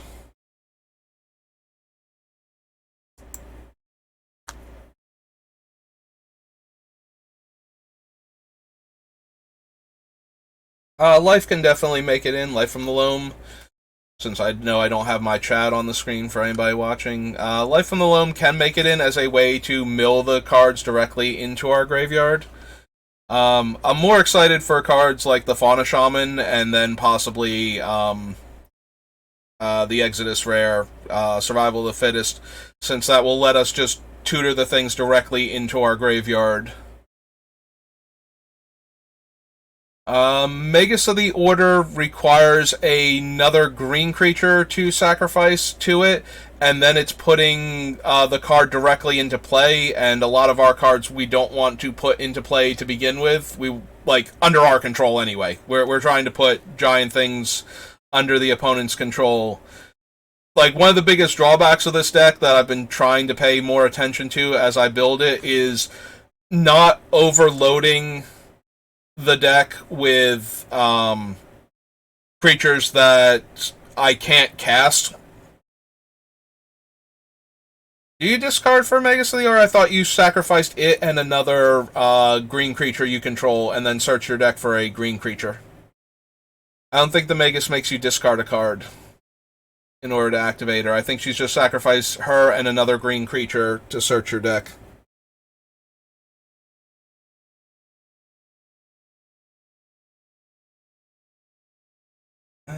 Beginning of your end step, put a +1/+1 counter on target beast you control. Enchanted equipment is attached to a creature, destroy that creature. Enchanted Mountain becomes a 7/7 giant. Yes, the slivers that aren't slivers, because they don't look like slivers and they don't behave like slivers used to. Definitely one of my hang-ups in Magic, but one of the things I always loved about slivers is that they were not loyal to the players that had them in play. They were loyal to slivers. and therefore would bolster any sliver regardless of what side they were on. And I always dislike these ones for breaking out of that mold. I would have most of them are just the same sliver again, but without the ability to benefit the opponent's creature too, which also makes me a bit sad. Like, they didn't add much to the sliver decks by having them exist, other than that now sliver against sliver isn't giving away as many abilities, and I think that actually hurts these slivers, because that was one of the things that made them so unique in Magic, is that they would always help each other out regardless of where they were on the table. And I like that aspect about them, and I think doing this, I would have liked these creatures more if they were a fresh take on slivers that did not, if they were like sliver other creature type, and they helped all of the creatures of that type, like the idea that there are mutant slivers that know, like, so that way they get the sliver abilities from other slivers, but they are selfish. I would have liked that a lot more than the way they designed slivers for this set, and the way they've designed slivers since then, like the ones that appear in the Modern Master sets. I think it was just the first Modern Master set, but yeah, I prefer my slivers to help everybody out. I like that aspect of their design, and I thought it made for interesting play patterns with slivers that you didn't get from a lot of other cards. I do like the not helping your opponent's creatures version on like every other creature like that. The way they've changed, like, you know, the way they do Goblin Chieftain versus Goblin Lord, I think that's perfectly fine, and I prefer that. But slivers, I like that aspect of them, and I think they lost something when they took that away from them. And she exiles and lets you play it, so not what we're doing. Corpse Hauler. Return another target creature from your graveyard to your hand. It's corrupt again. 3/4 Intimidate. Can't block creatures with power 2 or less. Whenever a creature you control dies, you draw a card and lose 1 life. Okay, but I think we can do better. Honestly, we probably run the one from Weatherlight first that lets us sacrifice the creatures to draw cards, since that would let us do it, like, grab our things back and get them back off the table again, rather than pay us off for having done that. Door of Destinies, Dragon's Egg, Elixir. Enlarge is a sorcery, so we can't use that one. Flesh, Pulp, or Giant enters the battlefield. You may destroy target creature with toughness 2 or less. Caller of Beast is the one that puts them into play, is like his big thing. Yeah. Blade cover. Gnawing Zombie.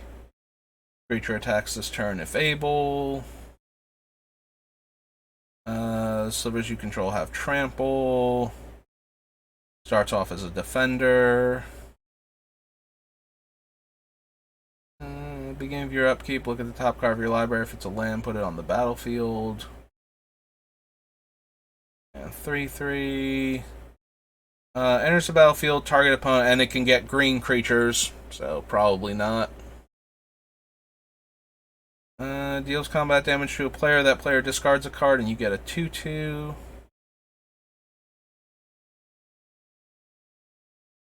Also a 4/3 Death Touch. We can add the Reaver. I don't mind casting it, and then it's got a decent Saboteur ability, and the Death Touch means that it is more likely to get through for damage.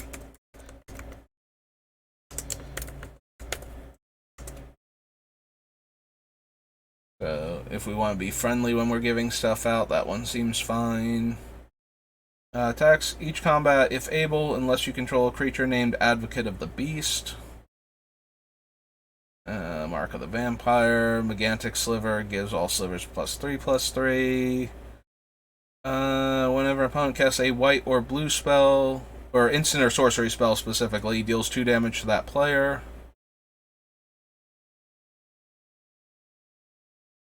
Mutavault reprint, Nightmare, Battle Driver. Pitchburn Devils.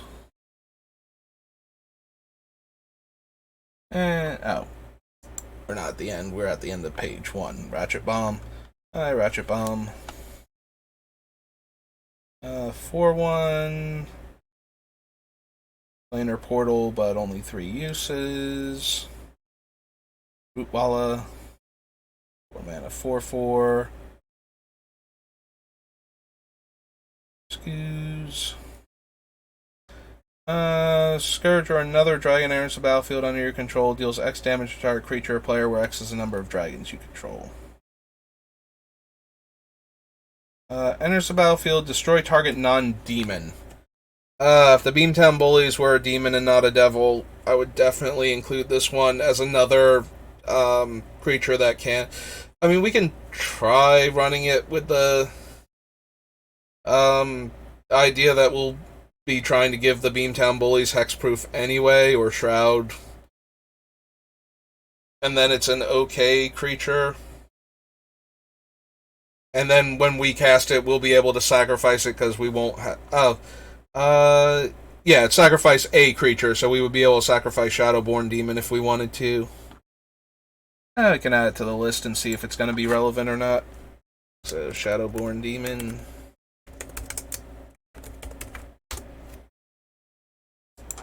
Yeah, as long as it can't kill the bullies consistently, I'm at least kind of interested in it at the moment.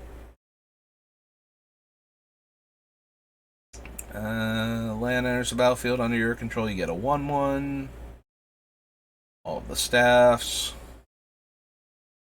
Copies triggered abilities you control. So, probably not. Tenacious Dead, Thorncaster. Sacrifice another creature, regenerate the Warlord. Enters the battlefield with X +1/+1 counters, where X is the amount of life you gained. Witchstalker is a 3/3 hexproof. Whenever an opponent casts a blue or black spell during your turn, it gets a counter. As long as you control 8 or more lands, it's an 8/8 Trampler. That one is not terrible to give away. It comes into play as an 8/8 Trampler. It's relatively easy to cast as a 5 mana 4/4, so.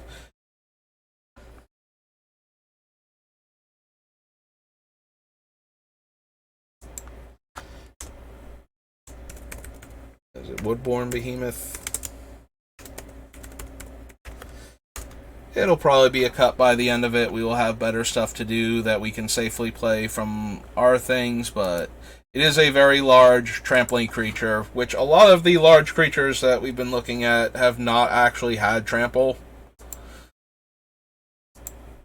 Where we would be able to cast them for us and then give away as just a big tramply creature that will actually get through for damage with any amount of consistency. Alright. On to M15.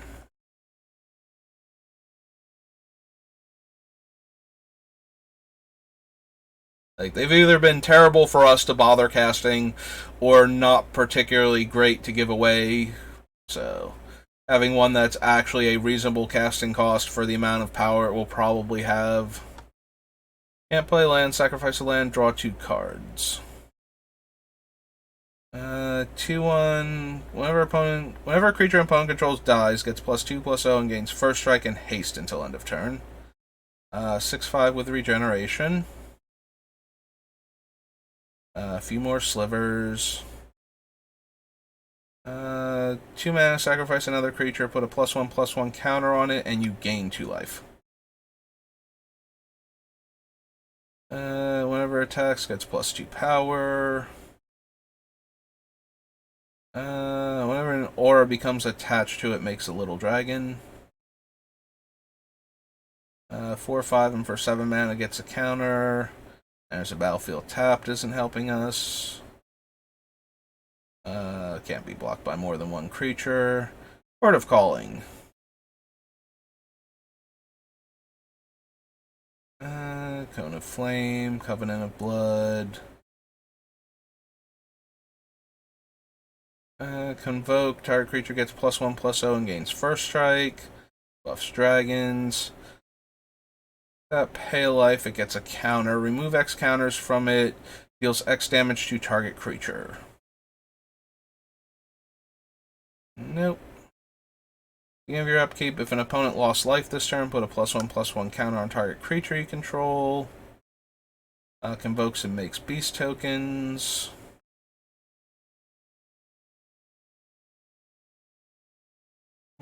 Tax, you can pay red to make creatures not able to block. Apex Predator. Destroys a planeswalker, makes a 3/3 death touch. Destroy target creature and gain life equal to the toughness. And opponents get an emblem with when creatures attack them, they get +5/+5 and trample. Yeah, I think we're doing better on our top end spells. Like, we don't need another 7-drop that's not playing into the theme of the deck. Similar to why Ugin is not currently on our list. Makes landmines. Makes goblins and forces goblins to attack. And then buffs itself. Little goblin. Plate mail again. Hoarding dragon again. Hornet's nest.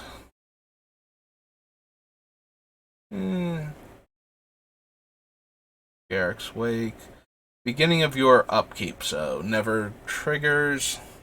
Invasive species enters the battlefield. Return another permanent you control to owner's hand. I mean, we do control when this happens. Do we have stuff that we want to bounce, would be the question, and I don't think that we really do. We're already having trouble finding creatures that we want to play that we can then give out later on. So I don't think invasive species is going to be particularly good in our deck. As a thing, like, if we don't want the ability, and half the time it's going to be dangerous to give to opponents, because Commander, more so than any other format, is the format of creatures having abilities when they come into play to try and get value out of them before they die. So, seems like one of the things where we will spend half the time not wanting to give an opponent this card and not wanting to cast it ourselves. Enters the battlefield, you get a Treefolk Warrior with the same game text. Okay. +1/+1 as long as you control a forest, and can give +2/+2 and trample. Whenever you activate an ability of an artifact, if it isn't a mana ability, you may pay red. If you do copy that ability, you may choose a new target for the copy. Yeah, not really what we're doing. There's Sliver. Is a sorcery, so again, we can't do the whole grab our stuff back and get tons of value out of casting that. Convoke. Living Tome enters the battlefield, put a +1/+1 counter on another target creature.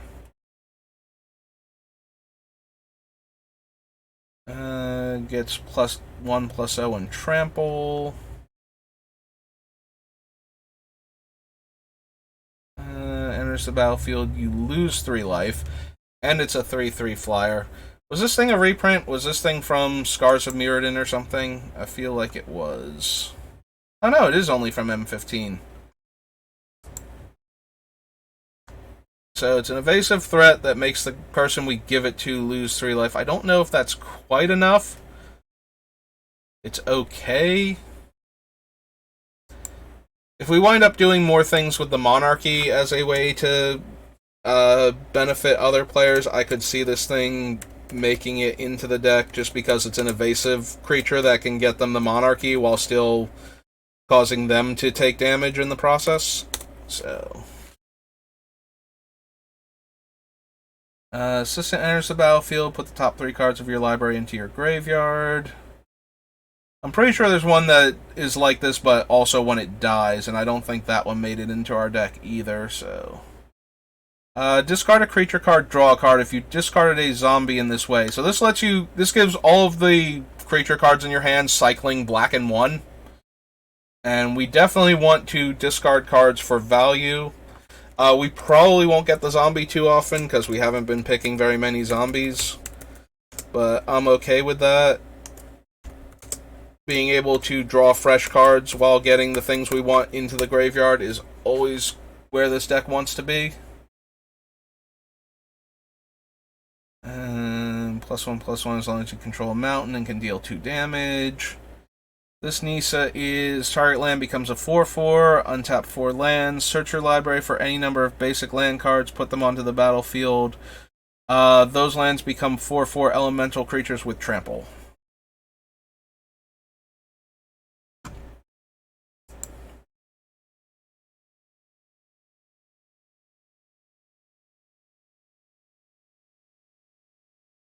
Demon Ob. The Obelisk that buffs creature types. Convoke and Overrun.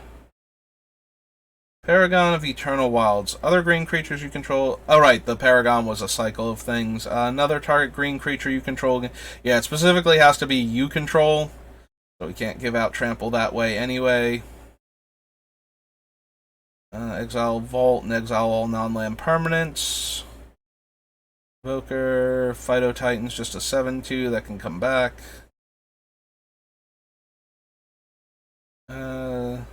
May destroy target artifact or enchantment. There's Roaring Primadox again. From a graveyard, so no. As long as you control an artifact, gets +2/+0 and trample. When it dies, deals 6 damage to target opponent.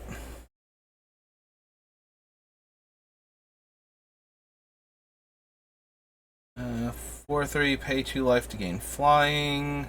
Enters the battlefield, draw a card. Sea Dragon enters the battlefield, destroy all walls your opponents control.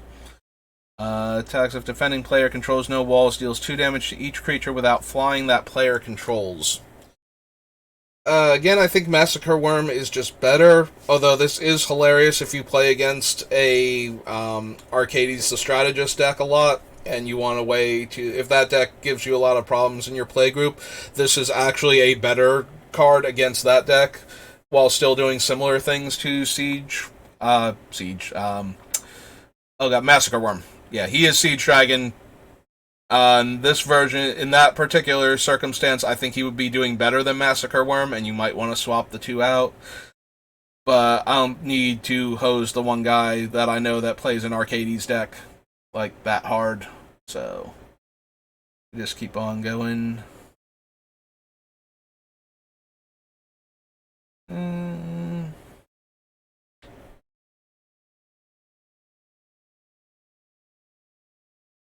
And the Soul of Zendikar makes 3/3s. Yeah, none of these are particularly, like, I don't think we need the abilities on any of them, and giving out the abilities doesn't do a ton. Like, if we want to be super nice, we could give a player that has a bunch of stuff the Soul of New Phyrexia in response to a Wrath effect, but I can't see myself ever being quite that nice. I mean, there are circumstances, but seems highly unlikely. Can't be countered and has trample.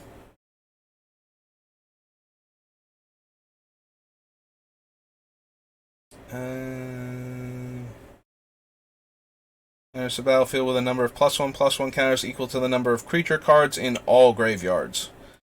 So basically just a worse Lord of Extinction.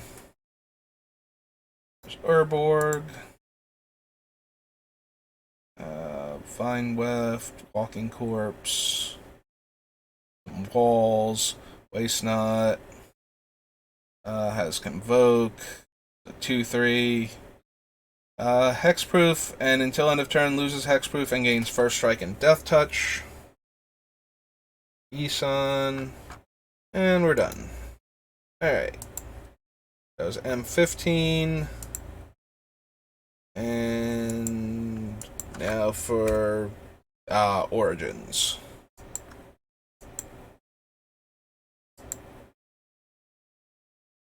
Alright. Making decent progress. For a change. Prowess and lets you exile the top card of your deck to cast later. Renown, Acolyte of the Inferno, becomes blocked by a creature. It deals 2 damage to that creature. Deals 3 damage via as you choose among flyers. First Strike and Renown. Archive.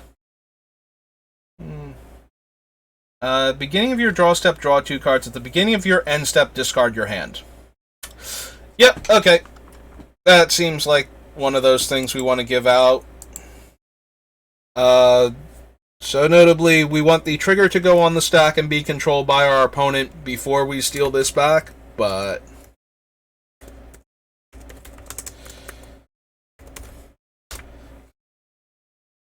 so that we can give it out to other players, but yeah.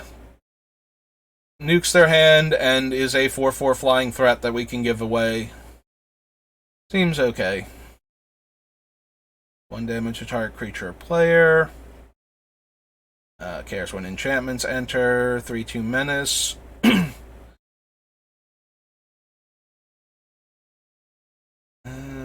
Call of the full moon. Big old 2/6. There's Chandra. For the Foundry, no. 5/2, no. May destroy an artifact or enchantment, no. +2/+2 in flying, and can sack 2 other creatures to regenerate it.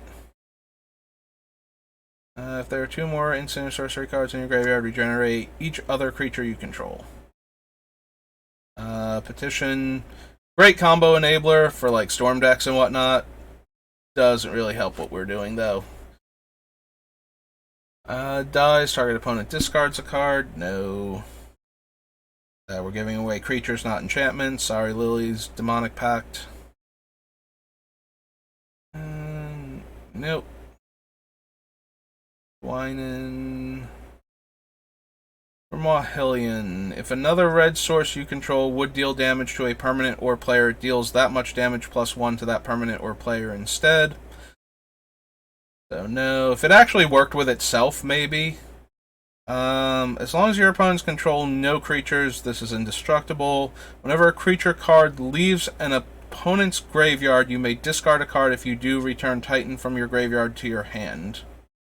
So, nope. Not really doing what we need it to do.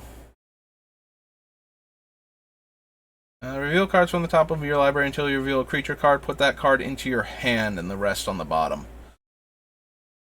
I mean, it does get us to our next creature every time we grab something back and sacrifice it to it.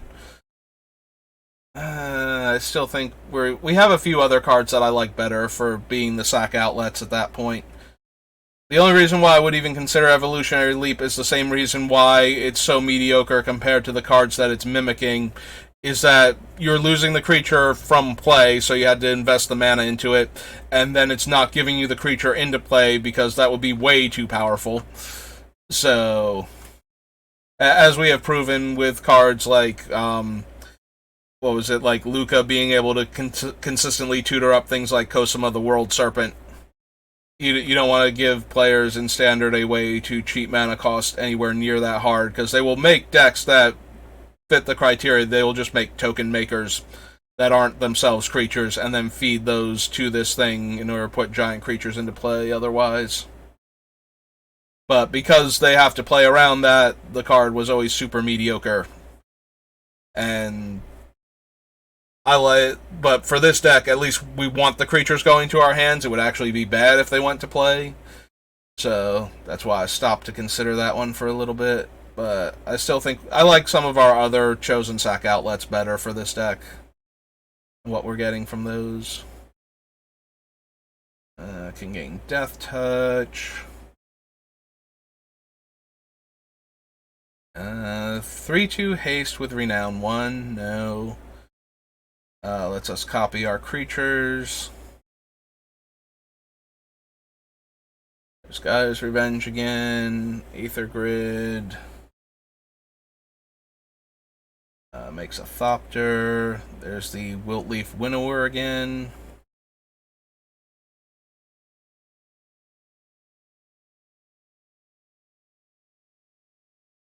Graveblade Marauder. Deals combat damage to a player. That player loses 1 life for each creature card in their graveyard.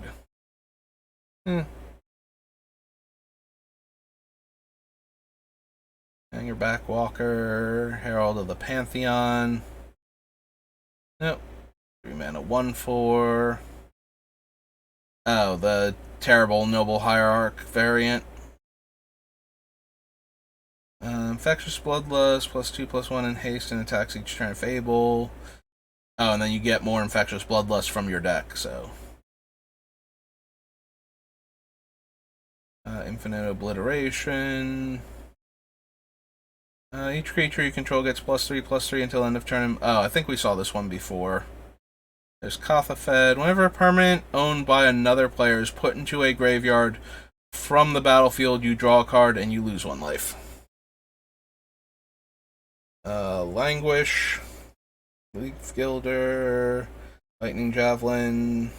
There's Lily. Empath is a reprint. Prowess and attacks each turn if able. 7/7 with.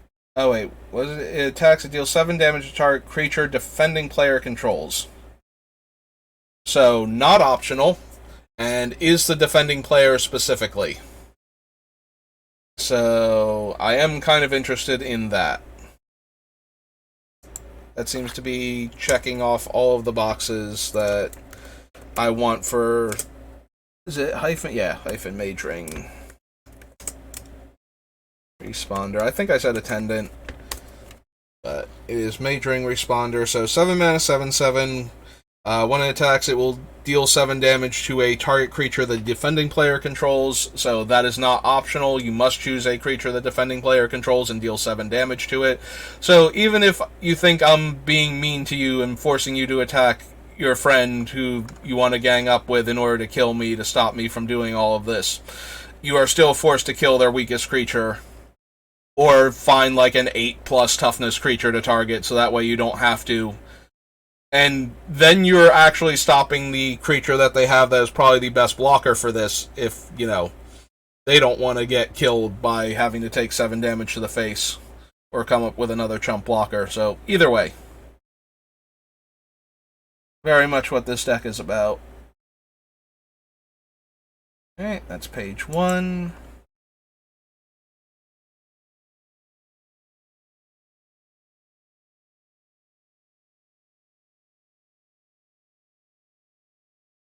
One of my favorite cards from Origins. Very fun in mono red aggro, where you can turn all of your mid to late game excess lands into shocks.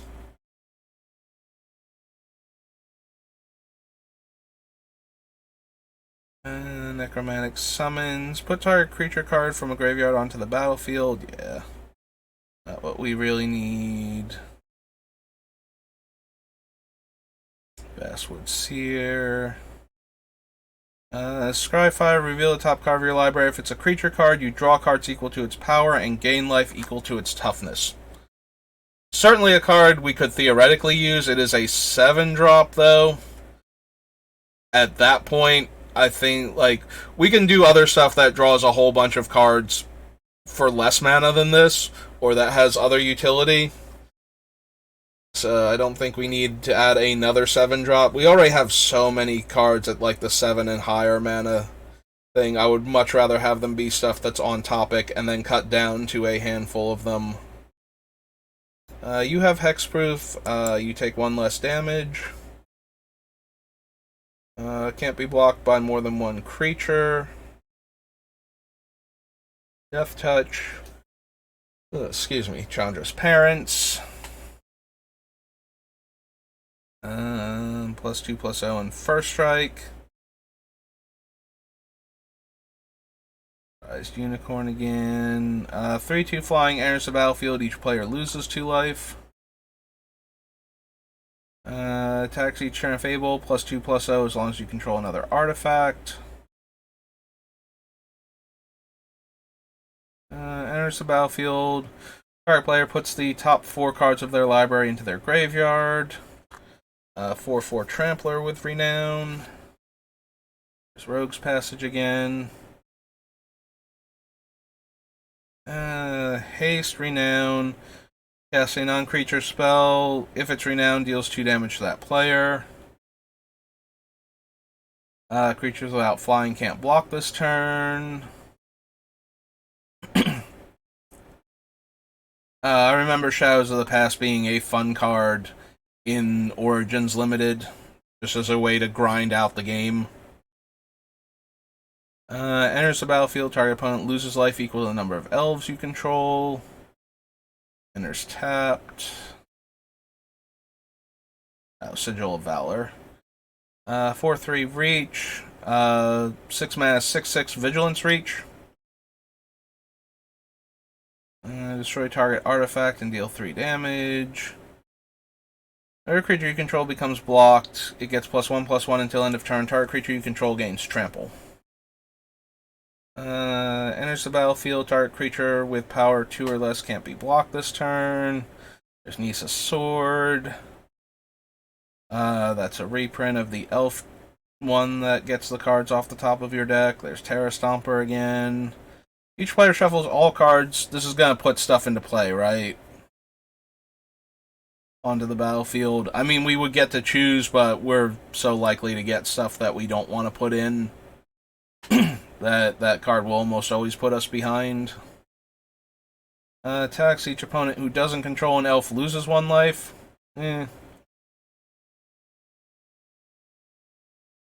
+1/+0 in Death Touch. Whenever a creature dealt damage by that creature dies this turn, its controller loses 2 life. Renown and Regeneration. Whenever a creature you control becomes renowned, draw a card. Does 1 damage to target player. Attacking creatures you control get +1 power. Target creature you control gets +2/+2 until end of turn and fights target creature an opponent controls. What is Woodland Beller? Enters the battlefield, you may search your library for a non-legendary green creature with converted mana cost 3 or less and put it onto the battlefield, then shuffle your library. +2/+2. Power equal to number of lands you control. And landfall, you make a 2/2.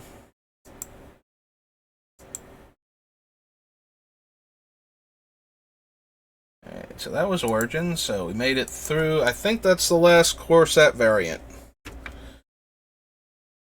So one of these should be... Okay, so this is the original Commander set. This was the first one that they ever did. These are all wedge colors, so we're less likely to find cards going through this one, because we won't be able to use a lot of the multicolored cards from this set. Deals 1 damage to target creature or player. That creature's controller or that player makes a squirrel.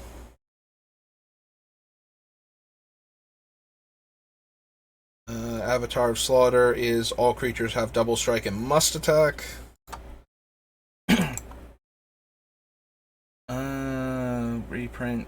Reprints. Buried Alive, which we will eventually get to in Weatherlight, and is almost definitely going to make our deck, so we can put 3 creatures directly from our deck into the graveyard. Whole bunch more reprints.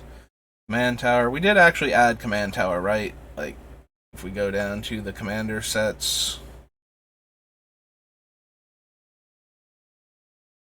Okay, yep, there's Command Tower.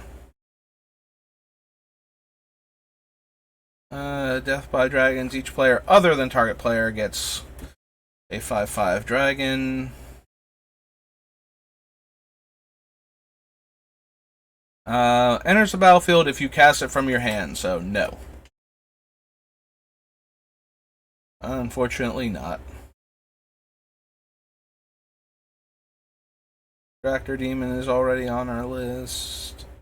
What else we got? Beamtown Kavu.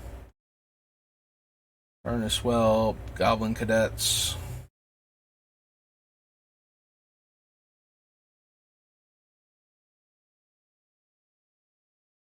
Huh. I forgot Homeward Path was actually originally in the very first Commander set. Okay, so that's neat. I genuinely thought it came in one, like, whatever the other set where we saw it in was. I thought that was the set that it was from in Commander. I actually forgot it was in the original set. Omnivore will just deal us 8 damage if we give it out, so we don't want that one. Yeah, most cards in this set are going to be reprints because a lot of the more exciting cards were enemy color pairs, so we'll see, like, Skullbriar and whatnot. But most of them were trying to be like 3-color for the, wedge commanders. So that was the concentration of some of the more interesting cards. Magmatic Force deals 3 damage to target creature or player. There's Malfagor. Mana Charge Dragon. Flying and Trample. When Mana Charge Dragon attacks or blocks, each player starting with you may pay any amount of mana to give it plus X power until end of turn. I'm not gonna lie, I kind of like giving that one away, because even if the other players aren't thrilled about killing our opponent, we are definitely thrilled about killing our opponent with our other opponent's temporary creature. So, mana charged. And it's a 6 mana 5/5, so worst case scenario, we can cast it.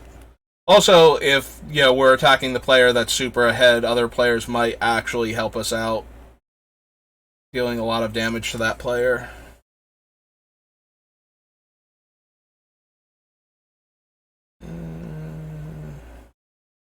Aerohemia, Rapacious One, Reaver Demon.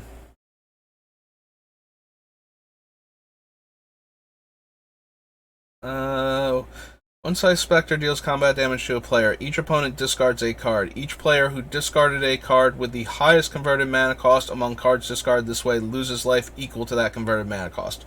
So no, while it would give us a way to discard cards from our hand while making all of the other players except the one we give it away to discard a card, and is a decent flying body, we have too reasonable a chance of discarding like one of our 7 drops that we wanted in the graveyard, and so it's not enabling us if we can't safely do that.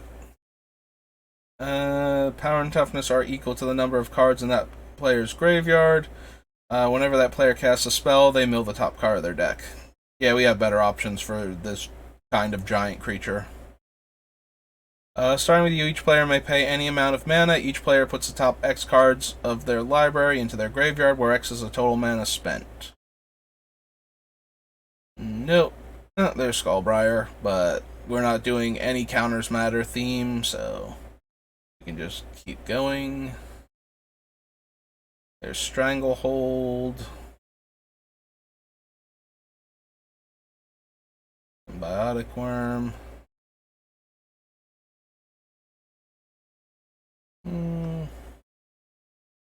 Tribute to the Wild.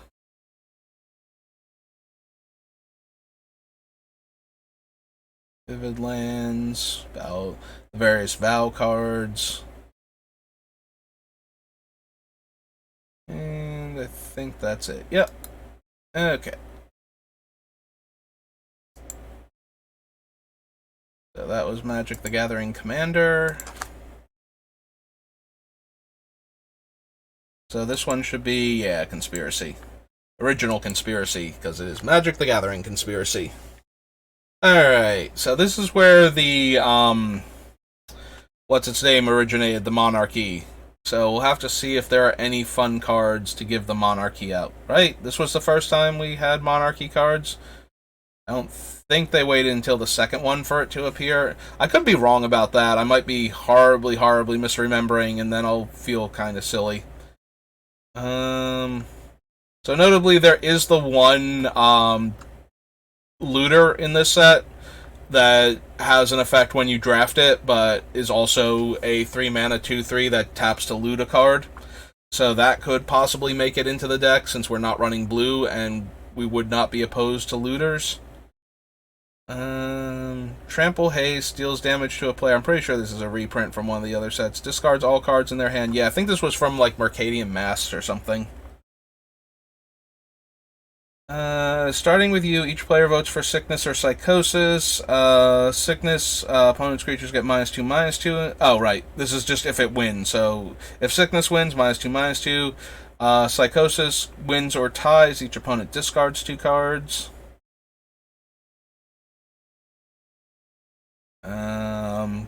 All of its text is irrelevant except for put target card from your graveyard on the bottom of your library, so no. Coercive Portal, no. No, it's not the librarian. It's the one that adds a pack, I think, is the one that lets you do the shenanigans where it's a looter. Right, Deal Broker. Oh no, this is the one that lets you offer a card. Like, offer to trade a card with other players. You know, like, this is the card that I have, make me an offer for the card, and if you take any of the deals, you permanently exchange ownership of the 2 cards before the matches begin. So, for Conspiracy, so this is the 3-mana looter that you can play in any deck.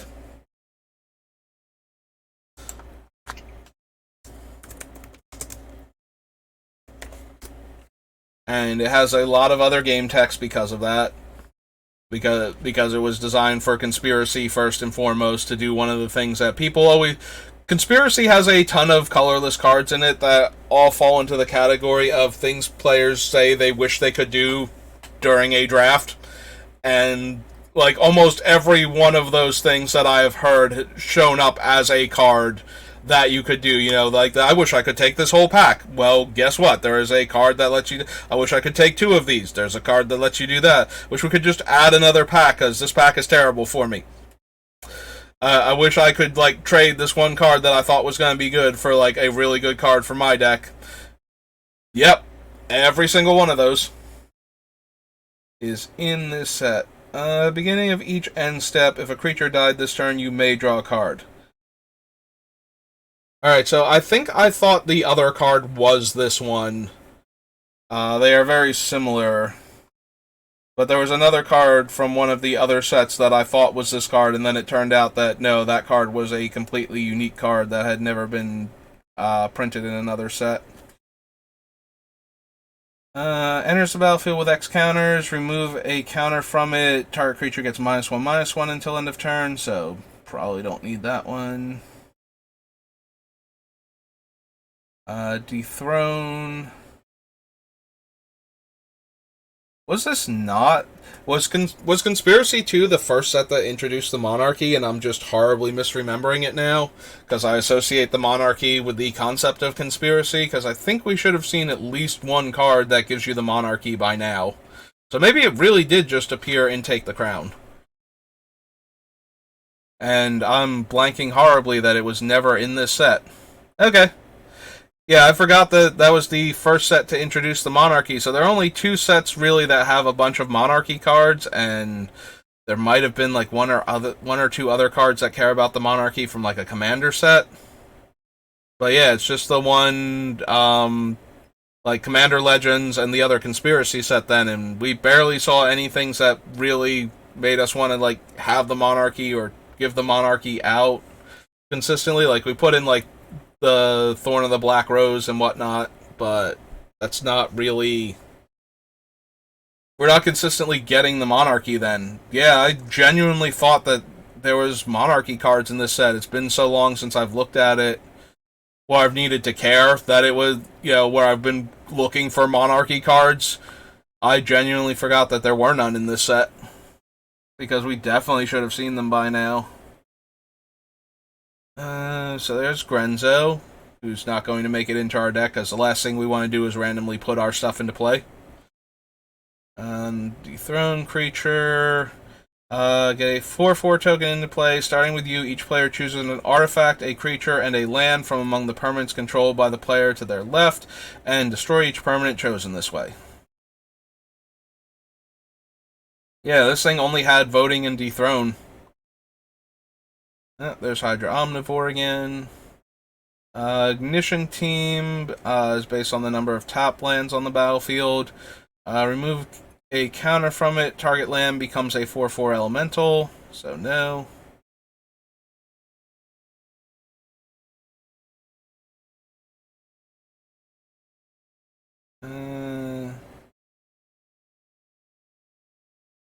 Yeah, that's the one that adds a card. This is the one that cares when you drafted it. One of my favorite things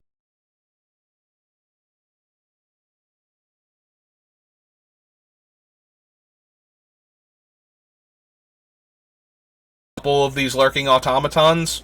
I picked a pack that had a bunch of like decent cards for me in that pack and drafted them all because the way this thing works, in order to draft all of the cards in the pack, you actually choose the order that you would draft them in.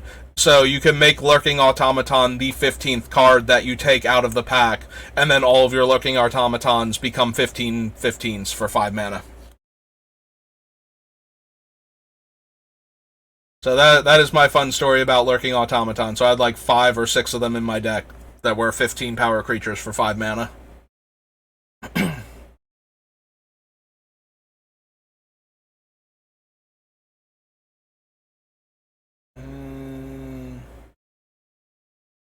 Beast Strider, Palaka Worm, Pernicious Steed, Phage. Put a 2/2 green wolf token onto the battlefield. Morbid, put 3 of those tokens onto the battlefield. The actual spell, Provoke. Realm Seekers, total number of cards in all players' hand. And remove the counters to get land from your deck into your hand. Each player sacrifices a creature, put an XX black demon token into play with flying, where X is the total power of the creature's sacrifice this way. No.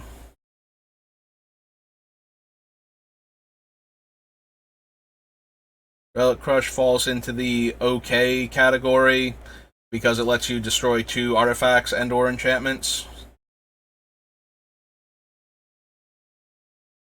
Flying Dethrone attacks for the first time each combat. If it's attacking the player with the most life or tied with the most life, untap all attacking creatures. After this phase, there's an additional combat phase.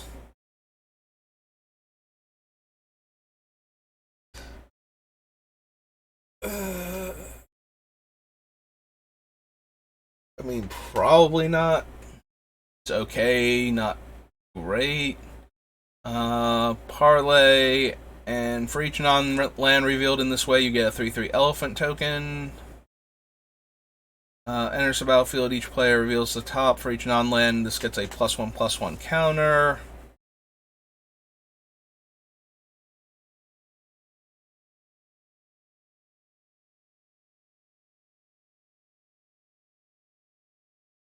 Siphon Soul. Yeah, no, literally. Like, I know the other conspiracy is called Take the Crown and was very focused on the monarchy, but for some reason in my head, I had it that the monarchy was always part of conspiracy. Like, it was intentionally in there from the beginning in order to. There's the weird combo enabler from Conspiracy, where you can just pay 3 life to add a red mana. So, once you get this guy down, you can you can theoretically get like 6 red mana out of him if you haven't gotten hit yet, in order to have your one cool combo turn. Yeah, there was a lot of talk about this guy making it into eternal formats, because if you could get him down early enough, it can add 6 red mana by itself. So,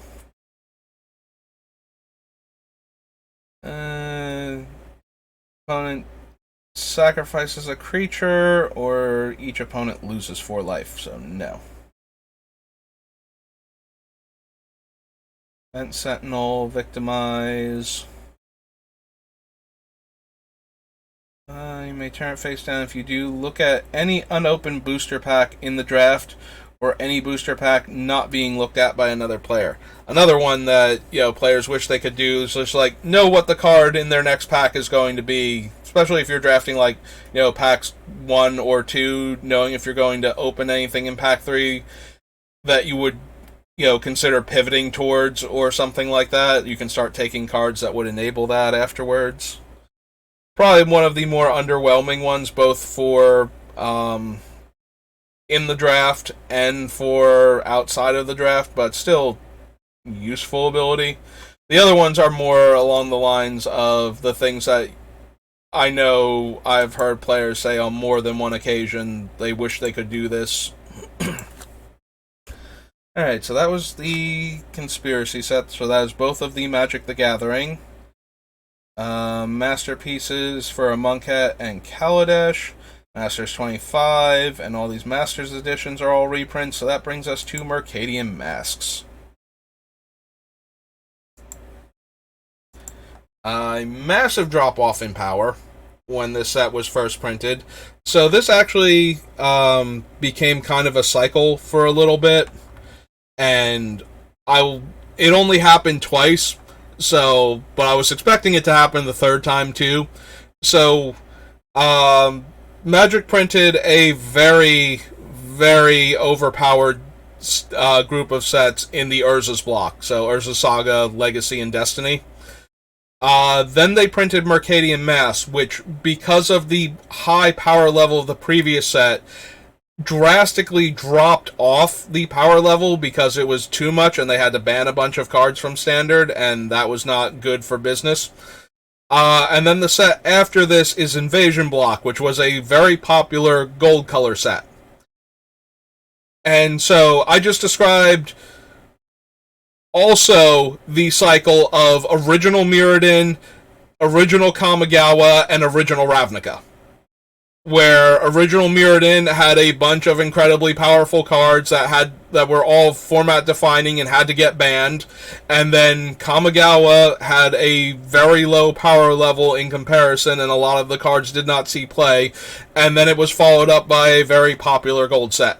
So I was curious if this cycle was going to continue again. I thought it would, but apparently Wizards finally learned their lesson of maybe don't print a set that's incredibly full of broken stuff to the point where you have to print a bad set after it to not make the format overwhelming forever, and then print a gold set after that that's fun and gets people back interested in Magic after the miserable slog that was the past 2 years worth of sets.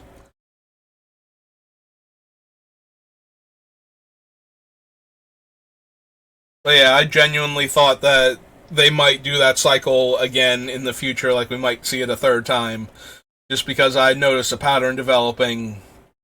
But apparently they noticed a pattern developing too. Becomes blocked. Defending player discards a card from their hand, but it's just a 2/2, so there's no incentive for. There's not a strong incentive for opponents to let it through, or not let it through rather, and discard the card. Meeting Hall requires creatures of the same type. Arms Dealer sacrifices goblins to deal damage. X tap, draw a card. X is the number of cards in an opponent's hand. Power and toughness equal the number of creatures you control. Black Market is okay.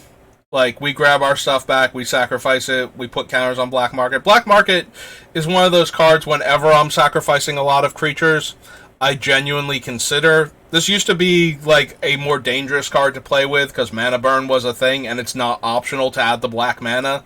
So if you didn't have a way to spend it, Black Market could actually kill you, but now it's all upside, unless your opponent has your lock in play. But this is also a card that never quite seems to make it, because I'm never like full on aristocrats where I'm just sacrificing creatures for value constantly. And the ability to add 10 black mana to my mana pool on each turn would be like a huge benefit to me. I've never quite built that deck. So dealt damage, you put that many counters on Bloodhound. At end of turn, remove all the counters. Choose a card type. Target opponent reveals their hand. Blood Oath deals 3 damage to that player for each card of the chosen type in their hand. Gets +3/+3 until end of turn. 2/2 Swamp Walk. Lets you cast Dark Ritual. All creatures gain tap. This creature deals damage equal to its power to target creature. Whenever a creature attacks you, it gets -1 power. Lets you cast Howl from Beyond. Play Call of the Hunt. Choose a creature type. Power and toughness equal the number of creatures in play of the chosen type. Mercenaries. This is another fun thing about Mercadian Mass. So, there are 2 creature types, you won't see the other one because all the other ones are white, that have the same type of mechanic, but because they go in different directions, it dramatically changes the power level on the cards. So, notice that Cataran Brute is a creature type mercenary, and it has 2 taps. Search your library for a mercenary card with converted mana cost 2 or less. So, Cataran Brute is a 2/2 for 3, so it can only get things with lesser mana cost than it. Next below it is the Enforcer. Enforcer is a 5-drop. It can only get 4 drops and lower. And has original Fear, where it can't be blocked except by black and artifact creatures. So, all of these creatures can use their ability to get a smaller casting cost creature from the deck. All of the rebels can get creatures with a higher casting cost than them by activating their ability. So, your 3-drop in white will cost like 3 or 4 mana and tap, but then will get you, the creature with the next highest casting cost. So you'll be able to get your 4-drop from the deck. And then your 4-drop can get you your 5-drop and higher. So, or like 5-drop or less. So it would always go up 1 in the casting cost. Also, white had Lyn Sivy, which, again, we won't see her because in the set that she's in, she is a mono white legend, but for how low power level Mercadian Mass was, Lyn Sivy was so much more powerful than anything else you could be doing that she had to be banned from Block Constructed, because she was just an absolute house. And the way the legend rule used to work, you could only have 1 copy of a legend, and putting other copies of the legend, like, they kept changing how the rules work over the years, but I believe at the time, if you had the legend in play, other players could not play that legend. Like, that was the rule that got changed in original Kamigawa, where legends coming into play, like, destroyed each other, because if, like, they can't coexist at the same time, so they annihilated each other from existence. And then eventually it got changed to playing the new one destroys the old one, and then it got changed to you each can just have one. Like, it doesn't matter. Like, I can have my legendary creature and you can have your legendary creature. But it used to be that, that's why you would see clones in a lot of older commander lists, just because if you cloned your opponent's commander, the clone and the commander would die using Kamigawa era rules. But before then, you wouldn't be able to get the clone into play. Like, your clone would copy their creature and your clone would die because they already had a legendary creature of that name. So because of that, the first person to stick Lyn Sivy tended to win the games, because then you had to get Lyn Sivy off the table in order to use yours, and she had X tap, search for a rebel with X. And that let you tutor for your entire deck, basically. So, rebels, insanely powerful. Mercenaries, absolutely terrible. Like, there was no mercenary deck. The only mercenary that saw any play was the mercenary that was also a rebel and hosed rebels. It was like Rebel Informant or something, and you could tutor it up in your Lyn Sivy deck, even though it was a black creature, because you just pay X and search him into play. And then you could use him to put opponents' rebels onto the bottom of their deck. So, if you could tutor him out with, like, the 3-drop that could get, like, a 4-drop or higher, then you could use him to get Lyn Sivy off of the table. And then you could play your Lyn Sivy and actually, get back into the game. Okay, so that's my rant on how terrible all of these mercenary creatures that we're about to see are, because all of them are terrible. Like, Okay, here's an example of one of the smaller ones, I think. Oh no, this is still one of the ones that searches. There are ones that are just mercenaries that you can search for that aren't part of the mercenary chain, but I was hoping to see some because the only one that I remember being even kind of good, there is a 2/1 Harpy for like 1 or 2 mana that has an upkeep cost, but it's a 2 power flying creature that you can play in the very early portions of the game. So I think it upkeeps for black, or it might be black and 1 life, but because of that. Okay, I was just reading Caustic Wasps. It's you may destroy target artifact that player controls, so not as good as I was hoping for. If it was a must, I would consider it for this deck, but it's not. Enchanted creature gets +1/+1 in Mountain Walk, deals 2 damage to all creatures and players. 03 Mountain Walk Fire Breathing, attacks or blocks destroyed at end of combat. Red an X and sacrifice it, deal X damage. Each player reveals the top 5 cards of their library, puts into play, tapped all lands revealed in this way, and removes the rest from the game. Whenever a creature you control becomes blocked, close quarters deals 1 damage to target creature or player. Draw a card for each creature you have, makes all creatures the same type. Regenerate Corrupt Official, becomes blocked. Defending player discards a card at random from their hand. Again, they'll just let it through and take the 3 damage. There are a lot of weird ninja enablers in this set. There are a lot of creatures that punish players for blocking. One of my personal favorites for the ninja deck is there's a blue card. I think her name is Saprazan Eris. She's one of the merfolk. When she becomes blocked, you get an ancestral recall. Like, it is the most awkwardly worded this creature can't be blocked in all of Magic, because anytime, like, you don't want to block that thing if you don't absolutely have to. Like, that is the worst case scenario. She's like a 2 mana 1/1. So, she is one of the best enablers for ninjas because while opponents can block her, they are even less inclined to block her than they would be if they could possibly block any of your other unblockable creatures. Crag Saurian is dealt damage. The controller of that damage's source gains control of Crag Saurian. That's not helping us. Sacrifice a mountain. Destroy target artifact. Shuffle any number of cards from your hand into your library. Draw that many. It's a wall.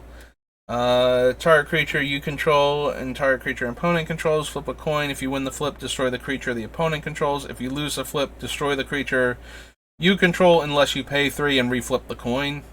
So no. Crumbling Sanctuary. Very popular tournament card. When they started banning some of the stuff out from underneath the Tolarian Academy deck without banning all of it. One of the things that showed up a lot was using Tinker for cards like Phyrexian Processor. So there are matches where players would pay 19 life because you want the biggest you want to out Phyrexian Processor your opponent's processor tokens. Like, if your opponent paid 15 and you paid 18, then your guys are 18 power and their guys are 15 power. So as long as you have a creature and they have a creature, like, they're both lethal, so you both have to block, but yours are winning combat. So you always wanted to pay the most amount of life possible in the mirror matchup for this. But Crumbling Sanctuary changes damage into mill. Like, it exiles the top card of your deck for each damage you would be dealt. So you could use that in conjunction with the Phyrexian Processor so that you don't have to block for 1 turn. And then now you have 2 tokens, and your opponent will then make another token, but now you can trade your 1 token for their token, and you're attacking them for a ton of damage. And you can theoretically mill them faster because you will actually have 1 more creature than they expected you to have to work with. So, Crumbling Sanctuary shows up in a lot of tournaments from that area, from that era, just because it was a mirror breaker card for the Phyrexian Processor builds. Dawnstrider is a fog. Deadly Insect. Blocks or becomes blocked by a non-black creature, destroy that creature. Drummer is a not quite giant growth. This one, discard a card from your hand. X target lands become forest until end of turn. Pay 2 life to regenerate. Free if your opponent has a forest and is a shade. Becomes blocked, you gain 2 life. Becomes blocked, gets +2 power. Delrake is a 7-mana 6/6 trampler that you can sack 3 black creatures to cast instead of paying its mana cost. There's Desert Twister reprint. Target permanent becomes the color of your choice. Dust Bowl, one of the best non-basic land hate cards ever. Alright, Enslaved Horror, I think, is the one I was talking about before to the person in chat who suggested the giant that we'll get to a little bit in this set. Comes into play, each player may return a creature card from their graveyard to play. Probably the worst one, like even worse than the Hunted Wumpus. When it attacks, put a +1/+1 counter on target creature of defending player's choice. Look at target opponent's hand, choose up to 2 cards, and that player discards those cards. These things have been errata to not have the color words on them, right? Like, they actually tap for blue. I kind of figured they did, and I can't imagine, like, there's very few circumstances where you would want the off-color ones. The fact that they are worded like that, though, is kind of weird for back then. Like, that feels more like a typo than an intentional way to change how the card would interact with other formats.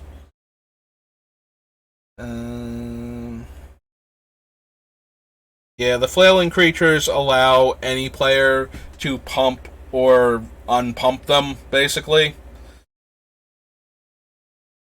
Anytime you could play an instant, target creature gets +1/+0 in first strike.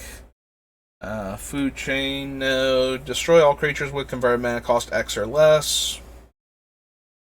Creatures put into a graveyard, you may pay 1. If you do, reveal cards from the top of your library until you reveal a creature card. Put that card in your hand and the rest into your graveyard. No. Yeah, I would rather have Evolutionary Leap than this thing. Mostly because the leap lets you intentionally sacrifice the creature to begin with. Play a creature spell. Furious Assault deals 1 damage to target player. Beginning of your upkeep, each player reveals the top card of their library. If all cards revealed in this way are creatures, put them into play. Nope. Next time a source of your choice would deal damage to you this turn, damage is dealt to target creature you control. Regulars are 4/2 haste trampler. Gets +X/+0, where X is the number of cards in your graveyard. Giant caterpillar turns into a butterfly. Groundskeeper. Hammer Mage destroys all artifacts with converted mana cost X or less. Black, put a creature card from your graveyard on top of your library. Gains trample. Alright, High Market is one of the most efficient ways to get a creature off of the table as a cheap sacrifice outlet. So, we can consider it at least. Oh, Arcadian, there we go. It also has a very low cost to add to the deck. The biggest issue is that it's another colorless land, which is why I passed over some of the other colorless lands. I would rather have the utility that comes from, like, High Market than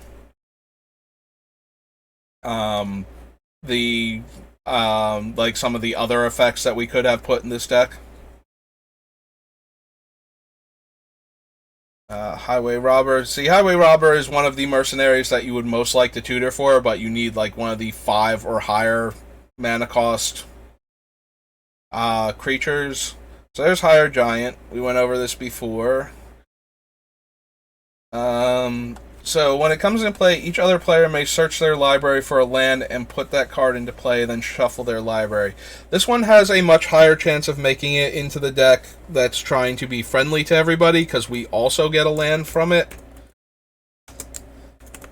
than it does into the more cutthroat version of the deck.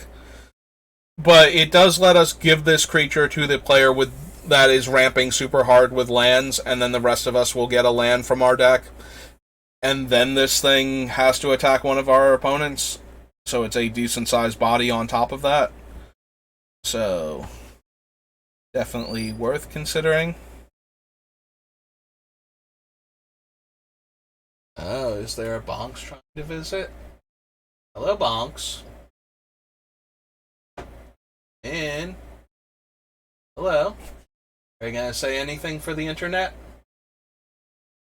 No? You're gonna be nice and quiet? Maybe knock on the door?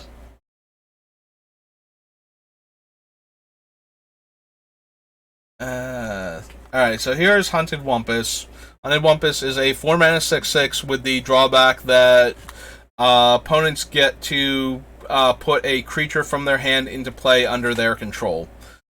So the biggest problem with Hunted Wumpus is a lot of our creatures we don't want. We will have creatures we do want to put into play, so we can give out a 6/6 and still, like, you know, play one of our, like, blanking, like the demon that lets us surveil too, or, you know, like a massacre worm or something that we want to put into play anyway that we don't mind having. I have the feeling Hunted Wumpus will get cut though, because it's too dangerous. It runs the risk of opponents having things like Eldrazi Titans and whatnot, or combo pieces that they are now getting to play out for free that will let them, you know, circumvent the casting cost or go off sooner. So probably not. Instigator forces opponent's creatures to attack. Yeah, all these creatures that I keep highlighting what they do, they are from the Spell Shaper cycle, which is a group of creatures that let you pay the mana and discard a card from your hand to generate an effect similar to an instant or sorcery that has appeared in other Magic sets, or an effect along those lines, but most of them are direct, like, this is an instant or sorcery that you are getting to cast.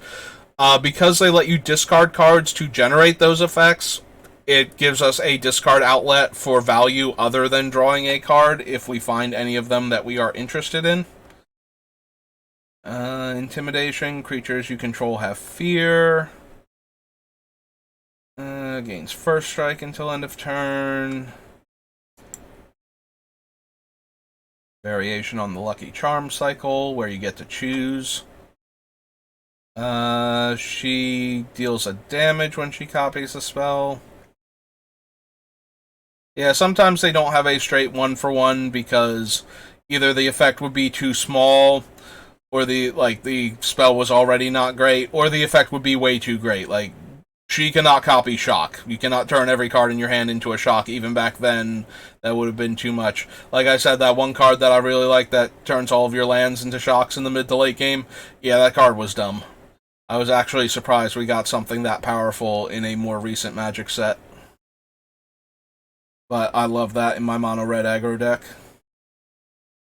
This is another one of those where you have a separate hand type of effects. These effects were super popular, where the card would generate a second hand for you in some way, but you wouldn't know. They're basically Bomat Courier variants. You know, if you're more familiar with that one from more recent Magic sets, you know, something in the past, like, 5 years. Where you could then, you know, set aside, like, a separate number of cards, and then, under certain circumstances, and then eventually discard your hand and get this fresh set of cards. Or exile your hand, depending on what exactly was going on. But yeah, almost to a 1, they are underwhelming. I think there was a deck that used Colfiner's Plans, that one that we saw in Lorwyn, because it had ways to sacrifice it afterwards, so you could get the extra cards from it, and then get the enchantment out of there, so that way you could start drawing cards normally again.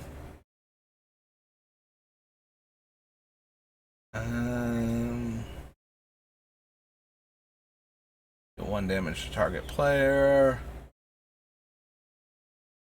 Chiron Toy lets you store up charge counters and then get colorless mana from it. Land Grant, of course. This is the one that gets a forest, right? Specifically, not a basic forest, but a forest. Okay. Whenever a creature you control deals combat damage to a player, that player discards a card. Haste becomes a target of spell or ability. That spell or ability's controller sacrifices a land. Meh. Card is put into a player's graveyard from play. That player loses 1 life. You have your upkeep, sacrifice unless you sack a mountain. All creatures gain Forest Walk. Yeah, not helping us when we have Forest. Like, fun to give away to players so that they can attack other players with Forest, but when they're not forced to go elsewhere, we're just taking a ton of damage from that, because we will always have Forest in play. Scepter builds up to, I think this got reprinted in one of the M sets, but this was its original printing, where it added charge counters, and eventually you could take an extra turn. And while this thing did not tear up the tournament scene, because it is as slow as it looks like it is still a fairly potent effect. Like, if you can proliferate onto this thing, it does shenanigans. White creatures and blue creatures can't block.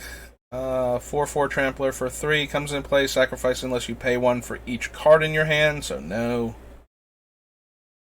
End of turn, if you didn't play a land, you may draw a card. The Winch is a weird and bad Aether Vial, because you have to remove the counters from it, and you do have to pay to get the counters onto it. But otherwise functions like Aether Vial in that regard. Attacking creatures get plus X plus O until end of turn, where X is the number of non-basic lands the defending player controls. So, very potent if we can force our opponents to attack each other.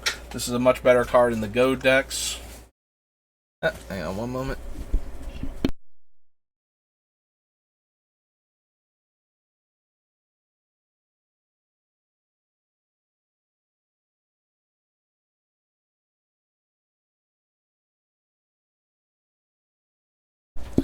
And I'm back. Alright, remove X target creature cards in your graveyard from the game to make a 2/2 black zombie for each one of them. There's another mercenary, 2 mana, 1/1 flyer. Alright, this is the one I was talking about. Oh, it does make you pay 2. I thought it was a lower cost or a life cost. I mean, she is still an aggressive creature, but that is a bit more terrible than I remember her being, and I didn't remember her being great to begin with, so... Monkey Cage, and put into play a number of 2/2 ape tokens equal to that creature's converted mana cost. So this is a weird one in that it's a race for our opponents at that point to get a creature into play before we give something else with a much higher converted mana cost. You know, can they make a token at the end of our turn before we get to the next opponent's, upkeep, where we could possibly put a giant creature into play under their control? I don't think it's worth it, but it is kind of funny to me the way this card would interact with the way our deck works. Makes all our lands 2/2s until end of turn. Oh, makes all lands 2/2s until end of turn. Right, so potential shenanigans with that card. Very, very mean to do with Elish Norn out, in the same way that Kamal does. I like Kamal better for that deck, because he does more when you don't have Elish Norn, but... Notorious Thief, discard card, destroy target non-black creature, it can't be regenerated. Yeah, Notorious Thief, or Notorious Thief, Notorious Assassin might be one of the better spell shapers, and it's still kind of mediocre. It's a 4 mana 2/2, and then it can cast Dark Banishing is the one, like, black and 2, destroy target non-black creature, it can't be regenerated. Taskmaster can't block. Whenever a player plays a land, return it to its owner's hand. Enchanted creature becomes blocked. Tap all lands defending player controls. Black to give this thing +1/+1. One of my favorite cards from Mercadian Masks. So, once the combo decks were mostly a thing of the past in Standard, the next thing that rose up were the Ponza decks based around Wildfire that use cards like Grim Monolith to ramp into big spells.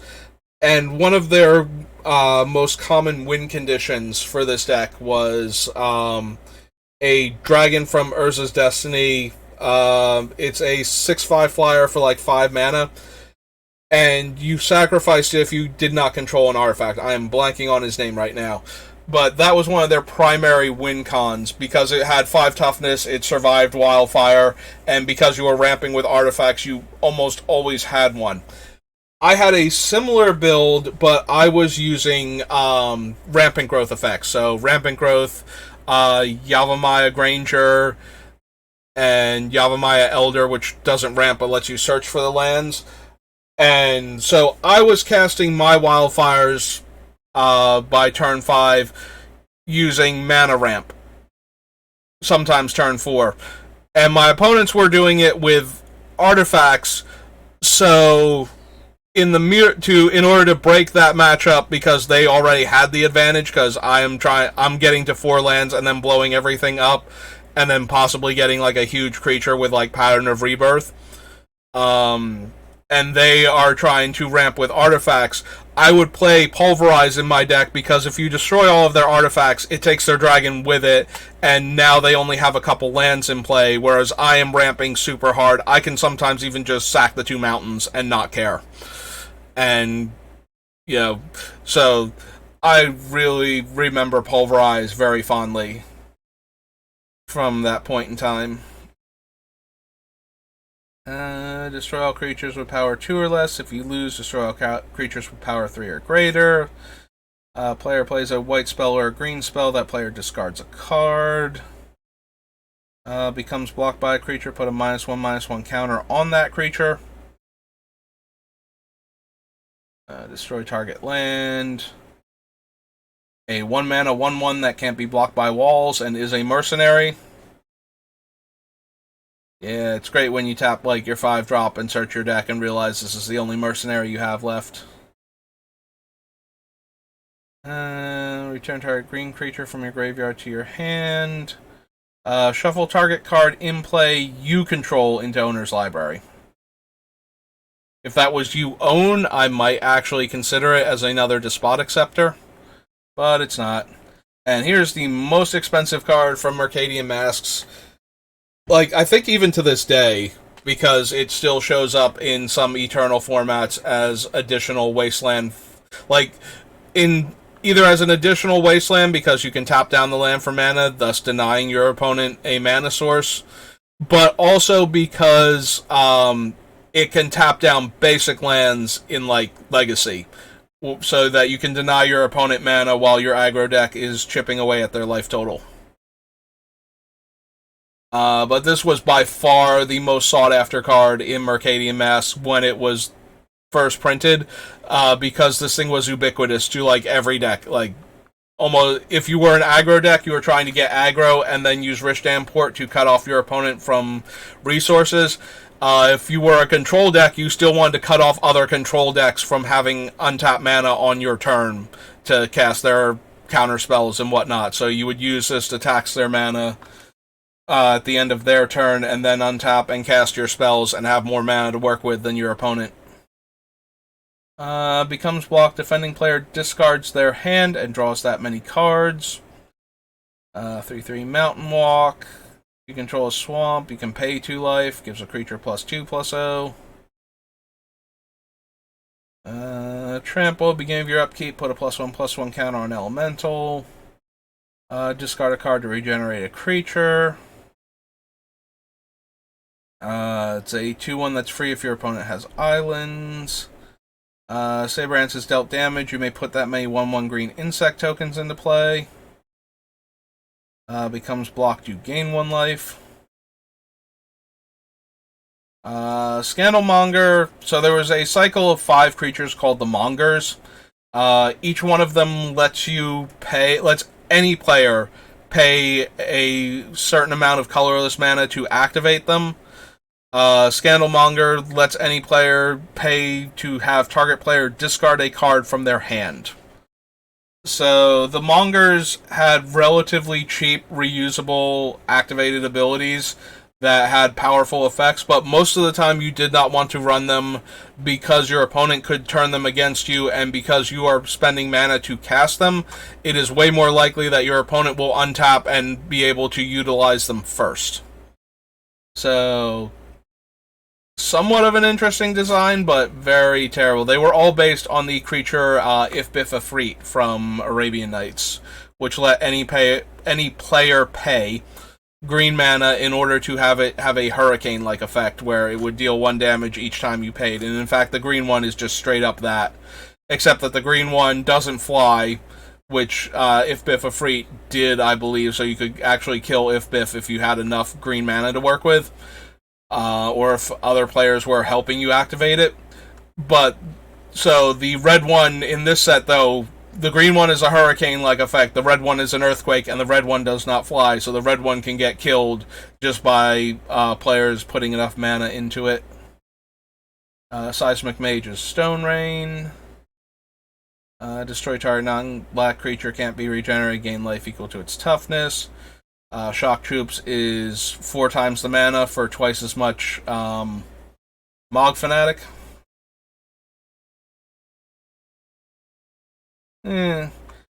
Silent Assassin kind of falls into the same category as the other creature that we had, where it destroys target creature that was dealt damage this turn. But Silent Assassin is more fragile and still costs 4 mana to activate. It is a mercenary, though, so it is one of the mercenaries that you could get that might possibly have been worth grabbing with your more expensive mercenaries in Limited. Comes into play, you may search for a forest card and put it into play. Discard a card from your hand, search your library for... Oh, so this is the Rampant Growth one. 3 damage to each opponent. Becomes the target of a spell or ability, sacrifice it. Whenever an opponent plays a blue or black spell, you may put a 1/1 snake token into play. Becomes block, gets +2/+2. Snuff Out you can play for free by paying life. You have a swamp. Pay 2 life, regenerate enchanted creature. Makes an opponent discard a card at random. Gives creatures +1 toughness and reach. Gives you a 1/1 sapling for each card in your hand. No. 2 damage to each creature with flying. No. There's Squallmonger. Pay 2 mana, deals 1 damage to each creature with flying, and each player. So, full-on hurricane effect. Squee. When he goes to the graveyard, you can get him back on your upkeep. Attacking does not cause enchanted creature to tap. Sacrifice stamina, regenerate enchanted creature.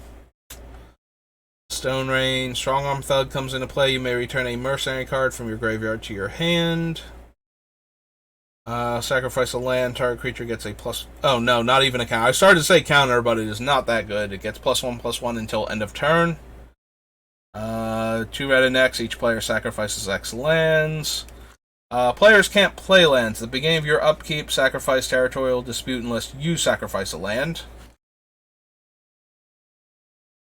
Thieves Auction lets everybody... is another one of those, like, flip the entire board over and then try and put it back together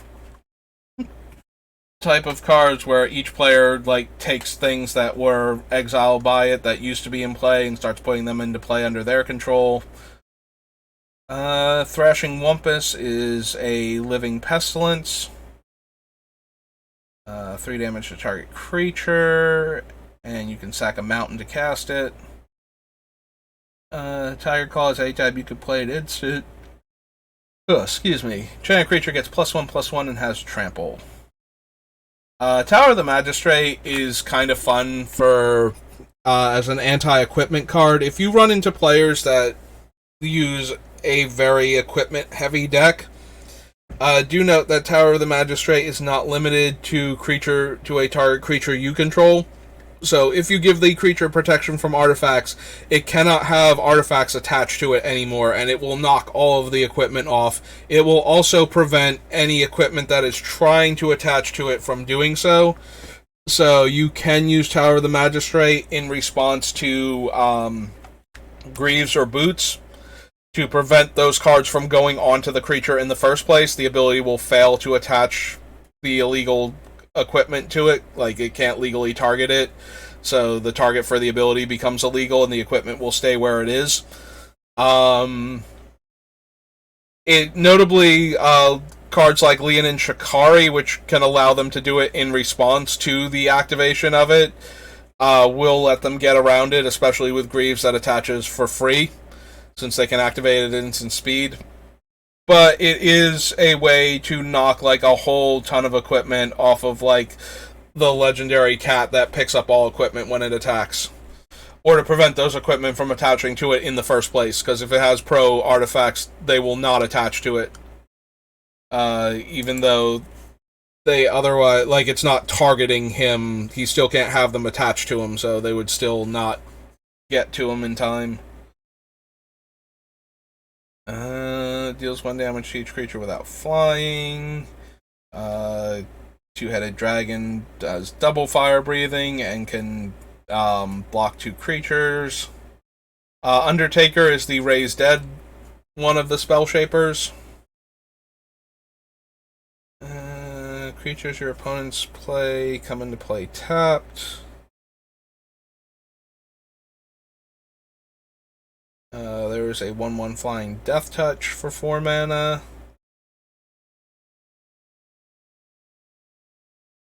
Excuse me again. Vine Dryad.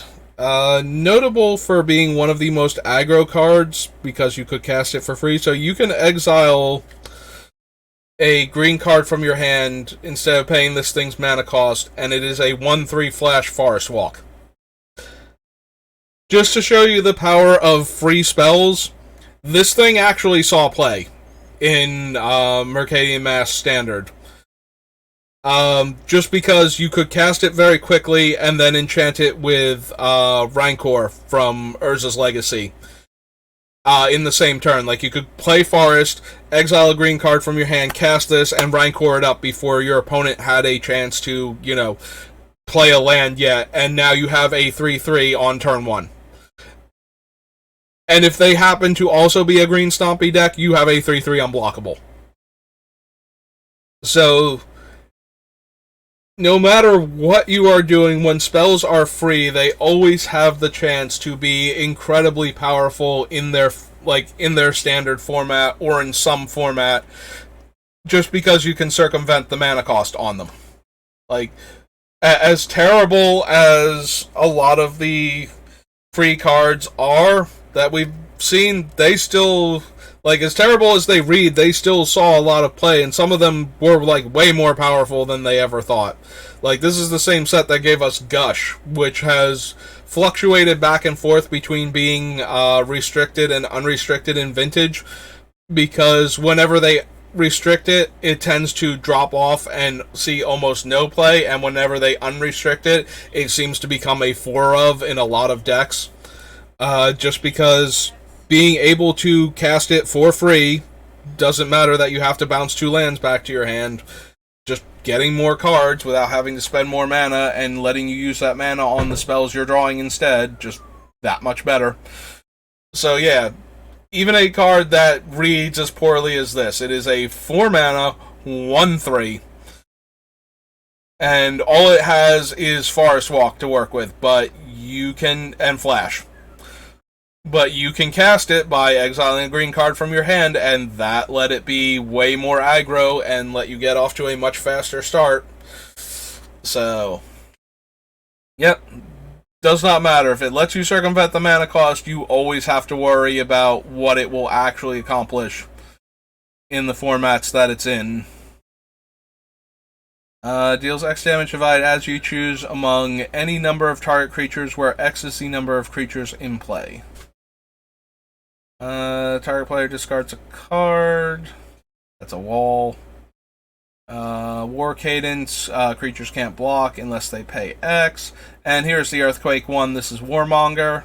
Notice it is to each creature without flying, so it is possible to spend 6 mana and just kill the Warmonger outright. Deals 3 damage to each blocking creature and each blocked creature. Little more fun in Commander when you're forcing things to attack. Obviously much better in the Go deck. But just noticed it, and as I provide rolling commentary on all of the things that I'm looking at, and that is everybody. Alright, so that got us through Mercadian Masks. How long have we been going now? Because I feel like we've been going for quite a while. So, just 3 hours and 20 minutes. Is that all? Okay, so while I am okay to continue going, I kind of feel like I don't want to post a 5 or 7 hour video just because I can. So I think we will stop on Mercadian Mass for right now and possibly come back a little bit later, either to do more sets or to do... I might do a draft later on. If you're watching this, do note that when I do drafts, I can't actually see the screen, so chat will be in emote only, and I will not respond to anything being said in the chat, which is why it's in emote only, so that way people can't come in and start saying terrible, horrible things that violate Twitch's terms of service, because for some reason you are technically allowed to still say them if I haven't clicked a button somewhere that I missed the button. If I've missed the button or not. I think I've clicked all of those buttons, but just to be on the safe side, or just in case you have figured out a way to subvert the various filters, by intentionally misspelling the horrible words you want to say, or putting extra things in between them so that it doesn't look like the actual word, but anybody reading it knows what you meant.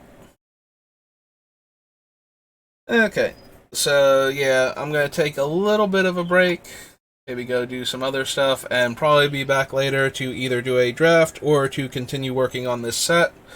So I've been Saber, thanks for watching. Thank you to Tamias, if that is in fact how I pronounce your name correctly, for stopping by and making a bunch of card suggestions for our deck so that we could discuss cards that we would eventually get around to. But, I appreciate that somebody stopped by to have a nice, pleasant chat with me about the deck that we were working on.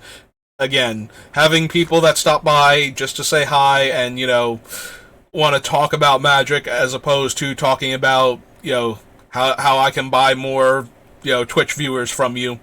Always a good time, and I do genuinely appreciate that.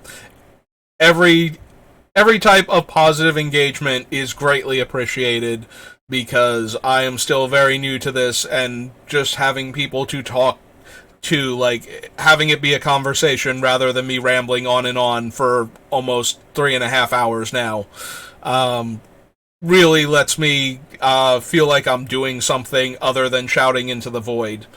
So thank you for stopping by, and I appreciate it, and I will see you the next time I stream. Have a good day.